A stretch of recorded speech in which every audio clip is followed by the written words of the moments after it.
ನಮಸ್ಕಾರ ವೀಕ್ಷಕರೇ, ಕೊರೋನಾ ಎಚ್ಚರ ಇವತ್ತಿನ ಒಂದು ವಿಶೇಷ ಕಾರ್ಯಕ್ರಮಕ್ಕೆ ಸ್ವಾಗತ. ನಾನು ಗೌತಮ್ ಶೆಟ್ಟಿ. ಸಾಮಾನ್ಯವಾಗಿ ನಾವು ಈ ಒಂದು ಕಾರ್ಯಕ್ರಮವನ್ನು ಯಾವ ರೀತಿ ಮಾಡ್ತಾ ಇದ್ವಿ ಅನ್ನೋದು ನಿಮಗೆಲ್ಲರಿಗೂ ಕೂಡ ಗೊತ್ತಿದೆ.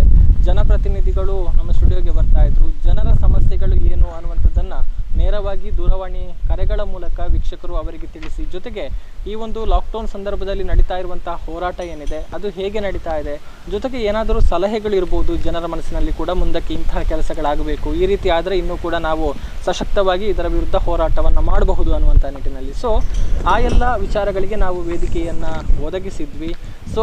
ಇವತ್ತು ಕೂಡ ಅಂತಹ ಒಂದು ಪ್ರಯತ್ನವನ್ನು ಮಾಡ್ತಾ ಇದ್ದೇವೆ. ಅಂದರೆ ನಾವು ಬಂಟ್ವಾಳ ಒಂದು ಕ್ಷೇತ್ರವನ್ನು ಗಮನಿಸಿದರೆ, ಬಂಟ್ವಾಳ ವಿಧಾನಸಭಾ ಕ್ಷೇತ್ರ ಇತ್ತೀಚಿನ ದಿನಗಳಲ್ಲಿ ಅದೇ ಈ ಒಂದು ಕೋವಿಡ್-19 ವಿಚಾರಕ್ಕೆ ಸಂಬಂಧಪಟ್ಟ ಹಾಗೆ ಬಹಳಷ್ಟು ಚರ್ಚೆಗೆ ಒಳಗಾಗ್ತಾ ಇದೆ ಅನ್ನುವಂಥದ್ದು. ಅಂದರೆ ನಾವು ಜಿಲ್ಲೆಯ ಇತರ ತಾಲೂಕುಗಳನ್ನು ಅಥವಾ ಇತರ ಒಂದು ವಿಧಾನಸಭಾ ಕ್ಷೇತ್ರಗಳ ವ್ಯಾಪ್ತಿಯನ್ನು ನಾವು ಗಮನಿಸಿದರೆ ಬಹಳಷ್ಟು ಹೆಚ್ಚಿನ ಸಂಖ್ಯೆಯಲ್ಲಿ ಈಗ ಪ್ರಕರಣಗಳು ಕಂಡು ಬಂದಿದೆ. ಒಂದು ರೀತಿ ಗೊಂದಲ, ಯಾರೂ ಕೂಡ ನಿರೀಕ್ಷೆಯನ್ನೇ ಮಾಡಿರಲಿಲ್ಲ ಈ ರೀತಿ ಆಗಬಹುದು ಅನ್ನುವಂಥದ್ದು. ಆದರೆ ಏಕಾಏಕಿ ಆಗಿರುವಂತಹ ಬೆಳವಣಿಗೆಗಳಿಂದಾಗಿ ಇಡೀ ಒಟ್ಟಾರೆ ಜಿಲ್ಲೆಯ ಪರಿಸ್ಥಿತಿಯೇ ಈಗ ಬದಲಾಗಿ ಹೋಗಿದೆ ಅನ್ನುವಂಥದ್ದು ನಮಗೆಲ್ಲರಿಗೂ ಕೂಡ ಗೊತ್ತಿರುವಂತಹ ವಿಚಾರ. ಇಂತಹ ಸಂದರ್ಭದಲ್ಲಿ ಬಂಟ್ವಾಳ ಕ್ಷೇತ್ರದಲ್ಲಿ ಕಾರ್ಯದ ಒತ್ತಡ ಬಹಳಷ್ಟಿದೆ. ಅಲ್ಲಿ ಆಗಬೇಕಾಗಿರುವಂತಹ ಕೆಲಸಗಳು, ತೆಗೆದುಕೊಳ್ಬೇಕಾಗಿರುವಂತಹ ಮುನ್ನೆಚ್ಚರಿಕೆಗಳು, ಈ ಎಲ್ಲ ನಿಟ್ಟಿನಲ್ಲಿ ಶಾಸಕರು ಬ್ಯುಸಿಯಾಗಿದ್ದಾರೆ ಅನ್ನುವಂಥದ್ದು. ನೇರವಾಗಿ ನಾವೇ ಶಾಸಕರ ಬಳಿಗೆ ಬಂದು ಜನರ ಮನಸ್ಸಿನಲ್ಲಿರುವಂತಹ ಕೆಲವೊಂದು ಪ್ರಶ್ನೆಗಳನ್ನು ಅವರ ಶಾಸಕರ ಮುಂದೆ ಇಟ್ಟು ಉತ್ತರವನ್ನು ಪಡೆದುಕೊಳ್ಳುವಂಥ ಪ್ರಯತ್ನವನ್ನು ಮಾಡ್ತಾ ಇದ್ದೇವೆ. ಗಮನಿಸಿದ್ರೆ ಬಂಟ್ವಾಳದಲ್ಲಿ ಸದ್ಯಕ್ಕೆ ಪರಿಸ್ಥಿತಿ ಹೇಗಿದೆ ಅನ್ನುವಂಥದ್ದು ಎಲ್ರಿಗೂ ಕೂಡ ಗೊತ್ತಿದೆ. 3 ಸಾವುಗಳು ಏನು ಸಂಭವಿಸಿದ್ದು ಅದೆಲ್ಲವೂ ಕೂಡ ಬಂಟ್ವಾಳ ಕ್ಷೇತ್ರಕ್ಕೆ ಸಂಬಂಧಿಸಿದ ಹಾಗೆ, ಅದು ಕೂಡ ಅಕ್ಕಪಕ್ಕದ ಮನೆಗಳ ನಿವಾಸಿಗಳು ಅನ್ನುವಂಥದ್ದು ನಿಜಕ್ಕೂ ಬೇಸರವನ್ನು ತರ್ತಾ ಇರುವಂತಹ ವಿಚಾರ. ಒಟ್ಟಾರೆಯಾಗಿ ಈಗ ಬಂಟ್ವಾಳದಲ್ಲಿ ಪರಿಸ್ಥಿತಿ ಹೇಗಿದೆ, ಏನೆಲ್ಲ ಮುನ್ನೆಚ್ಚರಿಕಾ ಕ್ರಮಗಳನ್ನು ತೆಗೆದುಕೊಳ್ಳಲಾಗ್ತಾ ಇದೆ, ಜೊತೆಗೆ ಆಗ್ತಾ ಇರುವಂತಹ ಕಾರ್ಯಕ್ರಮಗಳು ಅಥವಾ ಅನುಷ್ಠಾನಗೊಳ್ತಾ ಇರುವಂತಹ ವಿಚಾರಗಳು ಏನೆಲ್ಲ ಅನ್ನುವಂಥದ್ದನ್ನು ನಾವು ಶಾಸಕರ ಮೂಲಕವೇ ತಿಳಿದುಕೊಳ್ಳಬೇಕು. ನಮ್ಮ ಜೊತೆಗೆ ಬಂಟ್ವಾಳ ವಿಧಾನಸಭಾ ಕ್ಷೇತ್ರದ ಶಾಸಕರಾಗಿರುವಂತಹ ರಾಜೇಶ್ ನಾಯಕ್ ಉಳಿಪಾಡಿ ಗುತ್ತು ಸರ್ ಇದ್ದಾರೆ. ಅವರನ್ನು ಕಾರ್ಯಕ್ರಮಕ್ಕೆ ವೆಲ್ಕಮ್ ಮಾಡಬೇಕು. ಸರ್, ಕಾರ್ಯಕ್ರಮಕ್ಕೆ ಸ್ವಾಗತ. ನಮಸ್ಕಾರ. ಬಹಳಷ್ಟು ಬ್ಯುಸಿ ಇದ್ದೀರಿ ಗೊತ್ತಿದೆ, ಆದರೂ ಕೂಡ ಒಂದು ಸಮಯಾವಕಾಶವನ್ನು ಕೊಟ್ಟು ನಮ್ಮ ಜೊತೆಗೆ ಕಾರ್ಯಕ್ರಮದಲ್ಲಿ ಪಾಲ್ಗೊಳ್ತಾ ಇದ್ದೀರಿ. ಸರ್, ಅಂದರೆ ನಾವು ನೋಡ್ತಾ ಇದ್ದೇವೆ, ಯಾರೂ ಕೂಡ ನಿರೀಕ್ಷೆಯನ್ನು ಮಾಡಿರಲಿಲ್ಲ ಜಿಲ್ಲೆಯಲ್ಲಿ ಇಂತಹ ಒಂದು ಪರಿಸ್ಥಿತಿ ಉದ್ಭವ ಆಗುತ್ತೆ ಅನ್ನುವಂಥದ್ದು. ಅಂದರೆ ನಾವೆಲ್ಲರೂ ಕೂಡ ಪಾಸಿಟಿವ್ ಪ್ರಕರಣಗಳು ಏನು ಕಂಡು ಬಂತು ಎಲ್ಲರನ್ನು ಗುಣಮುಖರನ್ನಾಗಿಸಿ ವಾಪಸ್ ಕಳಿಸುವಂಥ ಕೆಲಸಗಳಾಗ್ತಾ ಇತ್ತು, ಎಲ್ಲರೂ ಕೂಡ ಚೇತರಿಸಿಕೊಳ್ತಾ ಇದ್ರು. ಆ ನಡುವೆ ಆಗಿರುವಂಥ ಒಂದು ಬದಲಾವಣೆ, ಏನು ಹೇಳ್ತೀರಿ ಸರ್, ತಮ್ಮ ಪ್ರಥಮ ಪ್ರತಿಕ್ರಿಯೆ ಒಟ್ಟಾರೆ ವಿಚಾರಗಳಿಗೆ ಸಂಬಂಧಪಟ್ಟ ಹಾಗೆ? ತಮಗೆಲ್ಲ ತಿಳಿದಿರುವಂತೆ ಜಿಲ್ಲೆಯಲ್ಲಿ ಒಟ್ಟಾರೆಯಾಗಿ ಕೊರೋನಾ ಫ್ರೀ ಆಗುವಂಥ, ಅಂದರೆ ಈ ಒಂದು ಸೋಂಕಿನಿಂದ ಫ್ರೀ ಆಗುವಂಥ ಸಂದರ್ಭ ಬಂದಿತ್ತು. ಹೊರಗಿನ ದೇಶದಿಂದ ಬಂದ ಕೆಲವೊಂದು ಜನರಲ್ಲಿ ಒಂದು ಕಾಯಿಲೆ ಕಂಡು ಬಂದು ಅವರು ಗುಣಮುಖರಾಗಿ ಹೋಗ್ತಾರೆ. ನಮ್ಮಲ್ಲಿ ಟೋಟಲಿ ವೈರಸ್ ಫ್ರೀ ಅಂತ ಒಂದು ಪರಿಸ್ಥಿತಿ ಬರುವ ದಿವಸವೇ ಅವತ್ತೇ ಬಂಟ್ವಾಳದಲ್ಲೊಂದು ಕೇಸ್ ಬಂತು. ಅದು ಏನು ಮರಣ ಹೊಂದಿದ ನಂತರ ಅದರ ರಿಪೋರ್ಟ್ ಅಲ್ಲಿ ಬಂತು. ಅವರು ಲೇಡಿಯವರು ಭಾಳಷ್ಟು ಅಂದರೆ ಆರೋಗ್ಯದಿಂದ ಕಳೆದ ಒಂದು 7-8 ವರ್ಷಗಳಿಂದ ಅಸ್ತಮಾ ಪೇಷಂಟ್ ಆಗಿದ್ದರು. ಅವರು ಸಡನ್ ಡೆತ್ ಆಗ್ತದೆ. ಒಂದು 7-8 ದಿವಸಗಳಿಂದ ಅವರು ಅನಾರೋಗ್ಯದಿಂದ ಇದ್ದು ಅಲ್ಲೇ ಡಾಕ್ಟರ್ ಹತ್ರ ಟ್ರೀಟ್ಮೆಂಟ್ ತಗೊಳ್ತಾ ಇದ್ದರು. ಅವರು ಇದರ ಬಗ್ಗೆ ಹೆಚ್ಚುತ್ತೆ ಅಂದರೆ 7-8 ವರ್ಷದಿಂದ ಇದೇ ಒಂದು ಅಸ್ತಮಾ ರೋಗದಿಂದ ಇದರಿಂದ ಅವರು ಅದಷ್ಟು ಸೀರಿಯಸ್ ತಗೊಳ್ಳಿಲ್ಲ, ಡಾಕ್ಟರ್ ಅಷ್ಟು ಅದನ್ನು ತಗೊಂಡಿಲ್ಲ, ಅಂದಾಜಿಗೆ ಯಾರು ಅದನ್ನು ಎಕ್ಸ್ಪೆಕ್ಟ್ ಮಾಡಿರಲಿಲ್ಲ. ಅದರಿಂದ ಅವರು ತೀರ್ಕೊಂಡ ನಂತರ ಟೆಸ್ಟ್ ಪಾಸಿಟಿವ್ ಬಂತು. ಅಲ್ಲಿ ಫುಲ್ ನಮ್ಮ ಬಂಟ್ವಾಳ ಪೇಟೆ, ಬಂಟ್ವಾಳ ಕಸಬಾ, ಅದು ಸೆಂಟರ್ ಅಂತ ಹೇಳಬೇಕು, ಅಲ್ಲೇ ಜನರು ಒಮ್ಮೆಲೆ ನಾವೆಲ್ಲರೂ ಒಟ್ಟಿಗೆ ಆಶ್ಚರ್ಯ ಆಯಿತು ಆ ಜಾಗದಲ್ಲಿ ಬಂದಿದ್ದರಿಂದ. ಅವರು ಅನಾರೋಗ್ಯದಿಂದ ಇದ್ದವರು ಮತ್ತು ಅಲ್ಲಿಂದ ಪ್ರಾರಂಭ ಆಯಿತು. ಅಲ್ಲಿಂದ ಅವರ ಅತ್ತೆ ಅವರು ಫಸ್ಟ್ ನ್ಯೂರದಲ್ಲಿ ಟ್ರೀಟ್ಮೆಂಟ್ ಚಿಕಿತ್ಸೆ ತಗೊಳ್ತಾ ಇದ್ದರು, ಅವರಿಗೆ ಆಯಿತು, ಅವರು ತೀರ್ಕೊಂಡ್ರು ಮೊನ್ನೆ. ಅದರ ನಂತರ ಅವರ ನೇಬರ್, ಅವರು she is also old lady, ಅವರಿಗೂ ತೊಂದರೆ ಇತ್ತು, ಅವರು ತೀರ್ಕೊಂಡ್ರು. ನಿನ್ನೆ ಅವರ ಎಲ್ಲ ಕೆಲಸ ಆಯಿತು. ಇಂಥ ಸಂದರ್ಭದಲ್ಲಿ ಅಲ್ಲೇ ಪಕ್ಕದಲ್ಲಿ ಎರಡು ಮನೆಗಳಲ್ಲಿ ಹತ್ತಿರ ಒಂದು ಮನೆಯಲ್ಲಿ 2, ಪಕ್ಕದ ಮನೆಯಲ್ಲಿ 1, 3 ಸಾವುಗಳು ನಾವು ನೋಡಬೇಕಾಯಿತು. ಅದರಿಂದ ಬಂಟ್ವಾಳ ಒಂದು ಹಾಟ್ಸ್ಪಾಟ್ ಥರ ಗುರುತಿಸ್ಕೊಂಡಿದೆ. ಅದರ ಜೊತೆಗೆ ಅವರನ್ನು ಟ್ರೀಟ್ ಮಾಡ್ತಾ ಇದ್ದಂಥ ಒಂದು ಲೇಡಿ ಪಕ್ಕದ ಒಂದು ಅದೇ ಹಾಸ್ಪಿಟ್ಲಲ್ಲಿ ಹಾಯಾಗಿ ಕೆಲಸ ಮಾಡ್ತಾಯಿದ್ರು, ನಾರಿಕೋಮು ಗ್ರಾಮದವರು ಅಲ್ಲಿ. ಅದರಿಂದ ಆ 2 ಪ್ರದೇಶಗಳನ್ನು ನಾವು ಕಂಟೈನ್ಮೆಂಟ್ ಝೋನ್ ಅಂತ ಮಾಡಿ ಈಗ ಟೋಟಲಿ ಆ ಏರಿಯಾನ ಸೀಲ್ ಆಗಿದೆ, ಸೀಲ್ ಆಗಿ ಜನಗಳು ಅಂದರೆ ಆ ಒಂದೆರಡು ಪ್ರದೇಶ ಈಗ ಸೀಲ್ಡನ್ ಆಗಿದೆ. ಅದರ ಮೊದಲು ಬಂಟ್ವಾಳ ತಾಲೂಕಿನಲ್ಲಿತ್ತು, ಆದರೆ ನನ್ನ ಕ್ಷೇತ್ರ ಅಲ್ಲದಿದ್ದರೂ ಸಜಿಪದಲ್ಲಿ ಒಂದು ಮಗುವಿಗೆ ಆಗಿತ್ತು. ಅದು ಮತ್ತೆ ಗುಣಮುಖವಾಗಿ ಈಗ ಸೀಲ್ಡನ್ ಹೋಗಿದೆ, ಅಲ್ಲಿ ಕಂಟೈನ್ಮೆಂಟ್ ಝೋನ್ ಅದು ತೆಗೆದಿದ್ದಾರೆ. ಅದರ ನಂತರ ಮತ್ತೊಂದು ನಮ್ಮ ಕ್ಷೇತ್ರ ಅಲ್ಲದಿದ್ದರೂ ತಾಲೂಕೆ ಬುದು ಗ್ರಾಮ ಅಲ್ಲಿ ಗುಣಮುಖರಾಗಿದ್ದಾರೆ. ಈ ಒಂದು ಕೇಸಿಗೆ ಸ್ವಲ್ಪ ಕೇಸ್ ಇದೆ, ಜಟಿಲವಾಗಿ ಇದೆ, ಗೊಂದಲಗಳಿಂದ ಇದೆ. ಹೌದು. ಎಸ್, ಇದು ಈಗ ಈ ಒಂದು ಬಂಟ್ವಾಳ ಕಸಬದಲ್ಲಿ ಕಂಡು ಬಂದಂಥ ಕೇಸ್ಗಳು.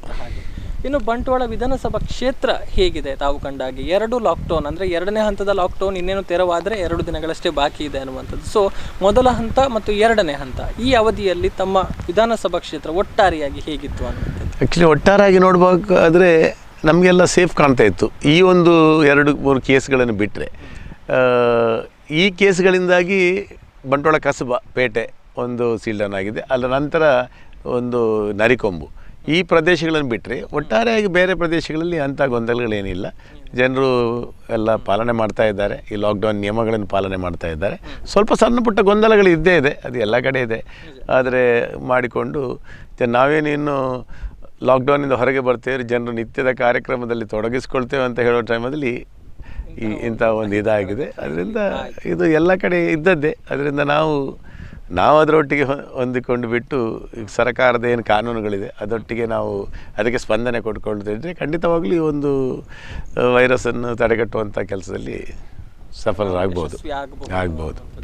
ಎಸ್, ಅದರ ಜೊತೆಗೆ ಮತ್ತೊಂದು ವಿಚಾರವನ್ನು ನಾನು ಇಲ್ಲಿ ಉಲ್ಲೇಖ ಮಾಡಲೇಬೇಕು. ಅಂದರೆ ಅದು ಬಂಟ್ವಾಳದಲ್ಲಿ ಈಗ ಏನು 3 ಸಾವಿನ ಪ್ರಕರಣಗಳು ಸಂಭವಿಸಿತು, 2ನೇ ಮಹಿಳೆ ಮೃತಪಟ್ಟಂಥ ಸಂದರ್ಭದಲ್ಲಿ ಆಗಿರುವಂತಹ ಒಂದು ಘಟನೆ ಏನು, ಆಕೆ ಮೃತಪಟ್ಟಾಗ ಆಕೆಯ ಅಂತ್ಯಕ್ರಿಯೆಗೆ ಸಂಬಂಧಪಟ್ಟ ಹಾಗೆ ಜಿಲ್ಲೆಯಲ್ಲಿ ಒಂದು ರೀತಿ ಗೊಂದಲ, ಒಂದು ರೀತಿ ಅಂದರೆ ಎಲ್ಲೋ ನಾವು ಮಾನವೀಯತೆಯನ್ನು ಮರೆತು ಬಿಡ್ತಾ ಇದ್ದೇವಾ ಅನ್ನುವಂಥ ನಿಟ್ಟಿನಲ್ಲಿ ಒಂದು ಘಟನೆ ನಡೆಯಿತು ಅನ್ನುವಂಥದ್ದು ಮಂಗಳೂರಿನಲ್ಲಿ ಆಗಿರುವಂಥ ವಿಚಾರಗಳು. ಆ ಸಂದರ್ಭದಲ್ಲಿ ತಾವು ಆಡಿರುವಂಥ ಮಾತು, ಆಕೆಯನ್ನು ನನ್ನ ಜಾಗಕ್ಕೆ ತೆಗೆದುಕೊಂಡು ಬನ್ನಿ, ಅಂದರೆ ಎಲ್ಲೂ ಕೂಡ ಸ್ಥಳಾವಕಾಶ ಸಿಗದಿದ್ದರೆ ನಾನು ಆಕೆಯ ಅಂತ್ಯ ಸಂಸ್ಕಾರಕ್ಕೆ ಜಾಗದ ವ್ಯವಸ್ಥೆಯನ್ನು ಮಾಡಿಕೊಡ್ತೇನೆ ಅನ್ನುವಂಥದ್ದು. ಬಹುಶಃ ಈ ಒಂದು ಮಾತು ಎಲ್ಲರ ಮೆಚ್ಚುಗೂ ಕೂಡ ಪಾತ್ರವಾಗುತ್ತೆ ಅನ್ನುವಂಥದ್ದು. ಸೊ ಆ ಒಂದು ಒಟ್ಟಾರೆ ಬೆಳವಣಿಗೆಗಳ ಬಗ್ಗೆ ಅಂದರೆ ಏನಾಯಿತು ಆ ದಿನ, ಏನೆಲ್ಲ ವಿಚಾರಗಳು ಅನ್ನುವಂಥದ್ದು ಎಲ್ಲ ತಮಗೆ ಗೊತ್ತಿದ್ದ ವಿಷಯ ಅದು. ಯಾಕೆಂದರೆ ಇಂಥ ಸಂದರ್ಭದಲ್ಲಿ ಈ ಕೋವಿಡ್-19 ಯಾರು ಸಾವನ್ನಪ್ಪಿದ ಸಂದರ್ಭದಲ್ಲಿ ಅದಕ್ಕೆ ಆದ ಕೆಲವು ಪ್ರೋಟೋಕಾಲ್ಗಳಿರ್ತದೆ. ಜಿಲ್ಲಾಡಳಿತ ಅದಕ್ಕೆ ಆದ ಯಾವ ಥರ ಮಾಡಬೇಕು, ಯಾವ ಥರ ಎಲ್ಲಿ ಮಾಡಬೇಕು ಎಂಬ ಅದು ಥರ ಅದಕ್ಕೆ ಯೂಶ್ವಲಿ ನಾವೆಲ್ಲ ಜನಪ್ರತಿನಿಧಿಗಳು ಯಾರೂ ಇಂಟರ್ಫಿಯರ್ ಆಗೋದಿಲ್ಲ. ಇಂಥ ಸಂದರ್ಭದಲ್ಲಿ ಫಸ್ಟ್ ಒಂದು ಡೆತ್ ಆಗುವಾಗ ಆ ಅದರದೆಲ್ಲ ಕ್ರಿಯೆಗಳನ್ನು ಅಲ್ಲೇ ಬೋಳೂರಲ್ಲಿ ಮಾಡಿದರು. ಅಲ್ಲಿ ಸಣ್ಣ ಪಟ್ಟ ಗೊಂದಲಗಳೇನೋ ಆಗಿತ್ತು ಜನರ ಹೆದರಿಕೆಯಿಂದ. ಯಾರು ಇಂಟೆನ್ಷನಲಿ ಯಾರು ಮಾಡೋದಿಲ್ಲ ಇಂಥ ಕೆಲಸಗಳನ್ನೆಲ್ಲ, ಎಲ್ಲರ ಹತ್ರ ಮಾನವೀಯತೆ ಇದ್ದೇ ಇದೆ, ಮಾಡೋದಿಲ್ಲ.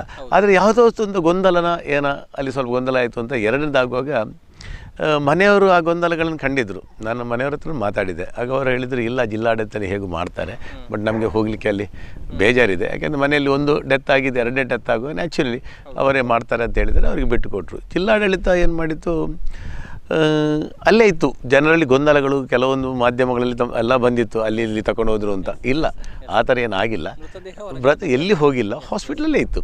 ಹಾಸ್ಪಿಟ್ಲಲ್ಲಿ ಹೋಗಿ ಅದ್ರ ವ್ಯವಸ್ಥೆ ಮಾಡುವಾಗ ಪ್ರಥಮವಾಗಿ ಪಚ್ಚೆನಾಡಿಗೆ ಕೊಂಡದಂಥ ದೃಶ್ಯ. ಅದನ್ನೇ ಒಂದು ಸ್ವಲ್ಪ ನನಗೆ, ಯಾಕಂದರೆ ಇದು ನನಗೇನು ಅದೇ ಕಾನ್ಸ್ಟಿಟ್ಯೂನ್ಸಿ, ಇದು ನನ್ನ MLA ಭರತ್ ಶೆಟ್ಟಿ, ನನ್ನ ಒಟ್ಟು ಭರತ್ ಶೆಟ್ರಿದೆ. ಅದರಿಂದ ಇದು ಭರತ್ ಶೆಟ್ರನ್ನ ಕಾನ್ಸ್ಟಿಟ್ಯೂನ್ಸಿ ನಾನು ಇರುವಂಥ ಜಾಗ. ಇಂಥ ಪಚ್ಚೆನಾಡಿ ವ್ಯವಸ್ಥೆ ಬಗ್ಗೆ ನನಗೆ ಗೊತ್ತುಂಟು. ಅಲ್ಲಿಯ ಪರಿಸ್ಥಿತಿ ತಮಗೆಲ್ಲರಿಗೂ ಗೊತ್ತಿದ್ದ ಪರಿಸ್ಥಿತಿ. ಆ ಪರಿಸ್ಥಿತಿಯಲ್ಲಿ ಜನ ಸುಮಾರು 20-30 ವರ್ಷಗಳ ಕಾಲ ಜನರು ಸಫರ್ ಆಗಿದ್ದಾರೆ. ಅಲ್ಲಿ ಸಡನ್ ಇದೊಂದು ಮೊನ್ನೆ ಒಂದು ಅಲ್ಲಿ ಹೋಗಿತ್ತು, ಅಲ್ಲಿ ಬಿಡಲಿಲ್ಲ ಅಂತ ಇಲ್ಲಿ ಬಂತು, ಎಲ್ಲ ಗೊಂದಲಗಳು. ಇನ್ನು ಬರ್ತದೆ ಅಂತ ಹೇಳುವಾಗ ಭಾಳಷ್ಟು ಪೊಲೀಸು ಜೀಪ್ಗಳ ವ್ಯಾನ್ಗಳಲ್ಲಿ ಹೋಗ್ತದೆ, ಜನರು ಗೊಂದಲ ಆಗ್ತಾರೆ, ಜನಗಳು ಸೇರ್ತಾರೆ, ಅಲ್ಲಲ್ಲಿ ಕಲ್ಲುಗಳು ಇಟ್ಕೊಂಡೆ. ಜಿಲ್ಲಾಡಳಿತ ಪೊಲೀಸಲ್ಲಿ ಹೋದಾಗ ಈ ಗೊಂದಲಗಳನ್ನು ಕಂಡು ಸ್ವಲ್ಪ ಬೇಡ ಅಂತ ಅಷ್ಟೊತ್ತಿಗೆ ಶಾಸಕರಲ್ಲಿ ಹೋದದ್ದು ಸರಿ. ಅಲ್ಲಿ ನಾನು ಇರ್ತಿದ್ರು ನಾನು ಅದೇ ಕೆಲಸ ಮಾಡೋದು. ಅಲ್ಲಿ ಯಾವುದೇ ಜನಪ್ರತಿನಿಧಿ ಇದ್ದರು ಅವತ್ತು ಭರತ್ ಶೆಟ್ಟಿ ಎಂತ ಮಾಡಿದರೆ ಅದನ್ನೇ ಮಾಡ್ತಿದ್ದೆವು. ಅದರಲ್ಲಿ ಏನೂ ತಪ್ಪಿಲ್ಲ, ಯಾಕೆಂದರೆ ಅಂದಿನ ಪರಿಸ್ಥಿತಿಯಲ್ಲಿ ಅದನ್ನೇ ಮಾಡ್ತಿದ್ದೆವು. ಅದರಿಂದ ಅಲ್ಲಿ ಸ್ವಲ್ಪ ಗೊಂದಲ ಆಯಿತು, ಮತ್ತು ಅಲ್ಲಿ ಇಲ್ಲಿ ಅಂತೆಲ್ಲ ಸ್ವಲ್ಪ ಆಯಿತು. ಸುಮಾರು ರಾತ್ರಿ ಒಂದು 11 ಗಂಟೆ ಅಷ್ಟೊತ್ತಿಗೆ ನಾವು ಅದರ ನಿರಂತರ ನನ್ನ ಟಚ್ಚಲ್ಲಿ ಇದ್ದರು ಅವರು.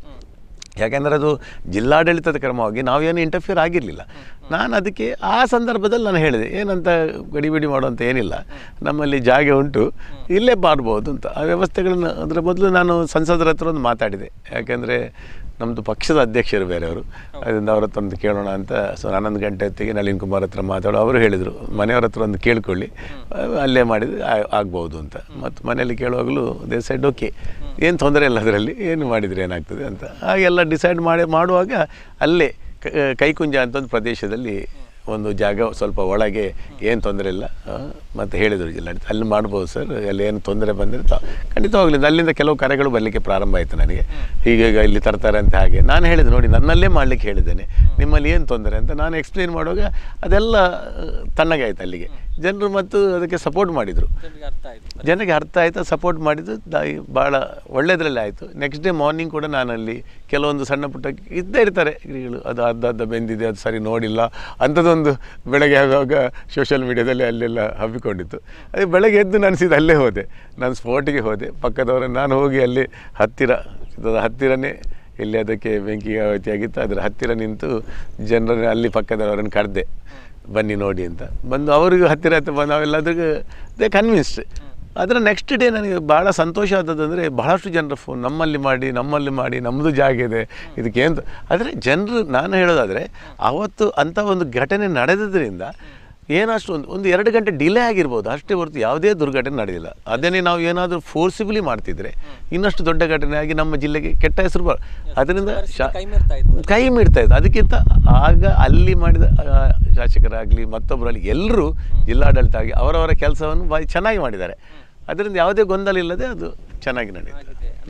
ಜನರಲ್ಲಿದ್ದಂತಹ ತಪ್ಪು ಕಲ್ಪನೆ, ತಪ್ಪು ಮಾಹಿತಿಗಳು ಅಲ್ಲಿ ಮಾಹಿತಿಗಳು ನಿವಾರಣೆ ಆಯಿತು. ನಿವಾರಣೆ ಆಗಲಿಕ್ಕೆ ಅದೊಂದು ಕಾರಣ ಆಯಿತು. ಅದರಿಂದ ಒಳ್ಳೇದಾಯಿತು ಅಂತಲೇ ನಾನು ಹೇಳೋದು.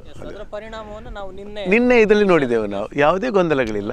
ಎಲ್ಲರೂ ಹೇಳ್ತಾ ಇದ್ರು ಇಲ್ಲಿ ಬರ್ಬೋದು ಅಂತ. ಪ್ರೈವೇಟ್ ಜಾಗದವರು ಹೇಳ್ತಾ ಇದ್ರು ಅಲ್ಲಿ ನಮ್ಮ ಹತ್ರ ತರ್ಬೋದು, ಏನಂತ ತೊಂದರೆಗಳಿದ್ರೆ ನಮ್ಮ ಜಾಗಗಳಿದೆ ಅಂತ. ಅಂತಿಮವಾಗಿ ಬೋಳೂರು ಸ್ಮಶಾನದಲ್ಲಿ ನಿನ್ನೆದು ಆಯಿತು. ಅಂದರೆ ಅದು ಅವರ ಅನುಮತಿ ಬೇಕು. ಯಾಕೆಂದರೆ ಯಾವುದೇ ಮರಣ ಹೊಂದಿದ ಕುಟುಂಬದ ಸದಸ್ಯರು ತಾವು ಎಲ್ಲಿ ಅದು ತೊಂದರೆ ಇಲ್ಲ ಅಂತ ಹೇಳಿದರೆ ಜಿಲ್ಲಾಡಳಿತ ಪ್ರಥಮ ಪ್ರಿಫರೆನ್ಸ್ ಆಗಿ ಎಲೆಕ್ಟ್ರಿಕ್ ಇದರಿಂದ ಬೋಳೂರಲ್ಲಿ ಮಾಡ್ತಾ ಇದೆ. ಅಥವಾ ಕುಟುಂಬದೇ ಎಲ್ಲಿಯಾದರೂ ನನಗೆ ಇಂಥ ಜಾಗದಲ್ಲಿ ಆಗಬೇಕು ಅಂತ ಹೇಳಿದರೆ ಖಂಡಿತವಾಗಲಿ ಅವರ ಇಚ್ಛೆಯಂತೆ ಅದು ನಡೀತದೆ. ಹೌದು, ಆಗಿದೆ ಸರ್. ವಾಪಸ್ ಬರ್ತೀನಿ, ಒಂದು ಸಣ್ಣ ವಿರಾಮವನ್ನು ತೆಗೆದುಕೊಂಡು. ಶಾಸಕರ ಜೊತೆಗೆ ಮಾತುಕತೆ ಮುಂದುವರಿಯುತ್ತೆ. ಒಂದು ಸಣ್ಣ ವಿರಾಮ.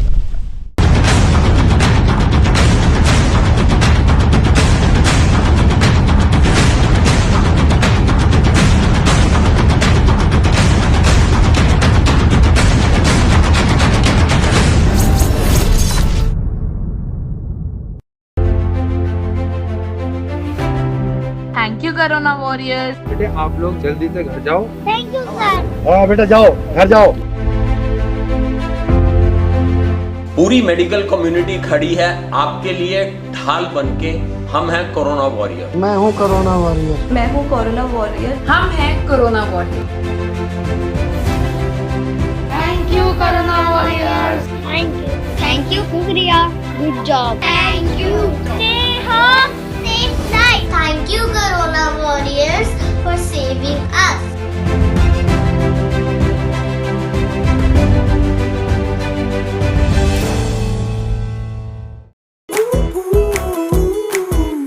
Power star, super star, challenging star ಜೊತೆಗೆಲ್ಲ ಆಕ್ಟ್ ಮಾಡಿದಿರಲ್ಲ, ನಿಮ್ ಫೇವರೇಟ್ ಸ್ಟಾರ್ ಯಾರು ಮೇಡಮ್?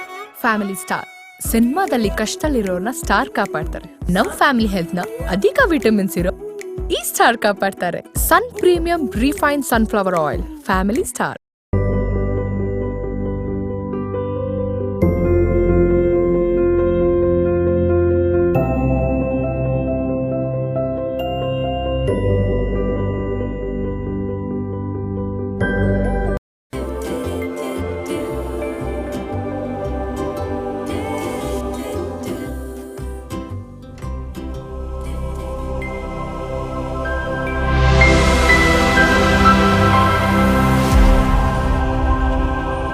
ಆಫೀಸಲ್ಲಿ ನಿಮ್ಮ ಯಜಮಾನರ ಲಂಚ್ ಬಾಕ್ಸ್ ಇಂದ ಬರ್ದಿದ್ದ ಸುವಾಸನೆ ನನಗೆ ಇಲ್ಲಿ ತನಕ ಬರೋ ಹಾಗೆ ಮಾಡ್ತು. ಸೀಕ್ರೆಟ್ ತಿಳ್ಕೊಳ್ಳೋಣ ಅಂತ ಬಂದೆ. ಸೀಕ್ರೆಟಾ?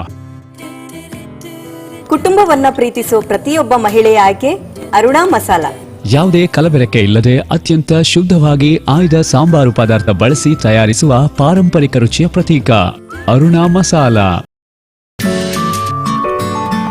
In your quest for the perfect home, choose the address that stands apart.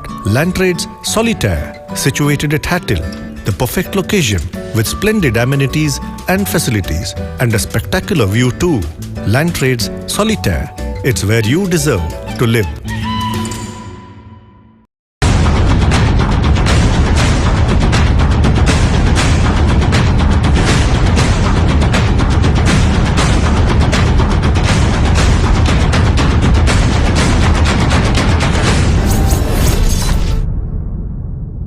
ವಿರಾಮದ ಬಳಿಕ ಮತ್ತೊಮ್ಮೆ ಸ್ವಾಗತ. ಕೊರೋನಾ ಎಚ್ಚರ ವಿಶೇಷ ಕಾರ್ಯಕ್ರಮಕ್ಕೆ ನಾವು ಮಾತನಾಡ್ತಾ ಇದ್ವಿ ಬಂಟ್ವಾಳ ಕ್ಷೇತ್ರದ ಶಾಸಕರಾಗಿರುವಂತಹ ರಾಜೇಶ್ ನಾಯ್ಕ್ ಸರ್ ಜೊತೆಗೆ. ಸರ್, ಮತ್ತೊಮ್ಮೆ ಕಾರ್ಯಕ್ರಮಕ್ಕೆ ಸ್ವಾಗತ. ತಾವು ಹೇಳಿದ್ರಿ ಈ 2 ಲಾಕ್ಡೌನ್ ಅವಧಿಯಲ್ಲಿ ಹೇಗಿದೆ ಬಂಟ್ವಾಳ ಕ್ಷೇತ್ರ ಅನ್ನುವಂಥದ್ದು. ಇನ್ನು ಇದರ ವಿರುದ್ಧ ಹೋರಾಟವನ್ನು ನಾವು ನಿರಂತರವಾಗಿ ಮಾಡಿಕೊಂಡು ಬರ್ತಾ ಇದ್ದೇವೆ. ಅಂದರೆ ಡೇ 1ನಿಂದಲೂ ಹೋರಾಟ ಆರಂಭಗೊಂಡಿದೆ, ಎಲ್ಲ ಕಡೆಗಳಲ್ಲೂ ನಡೀತಾ ಇದೆ.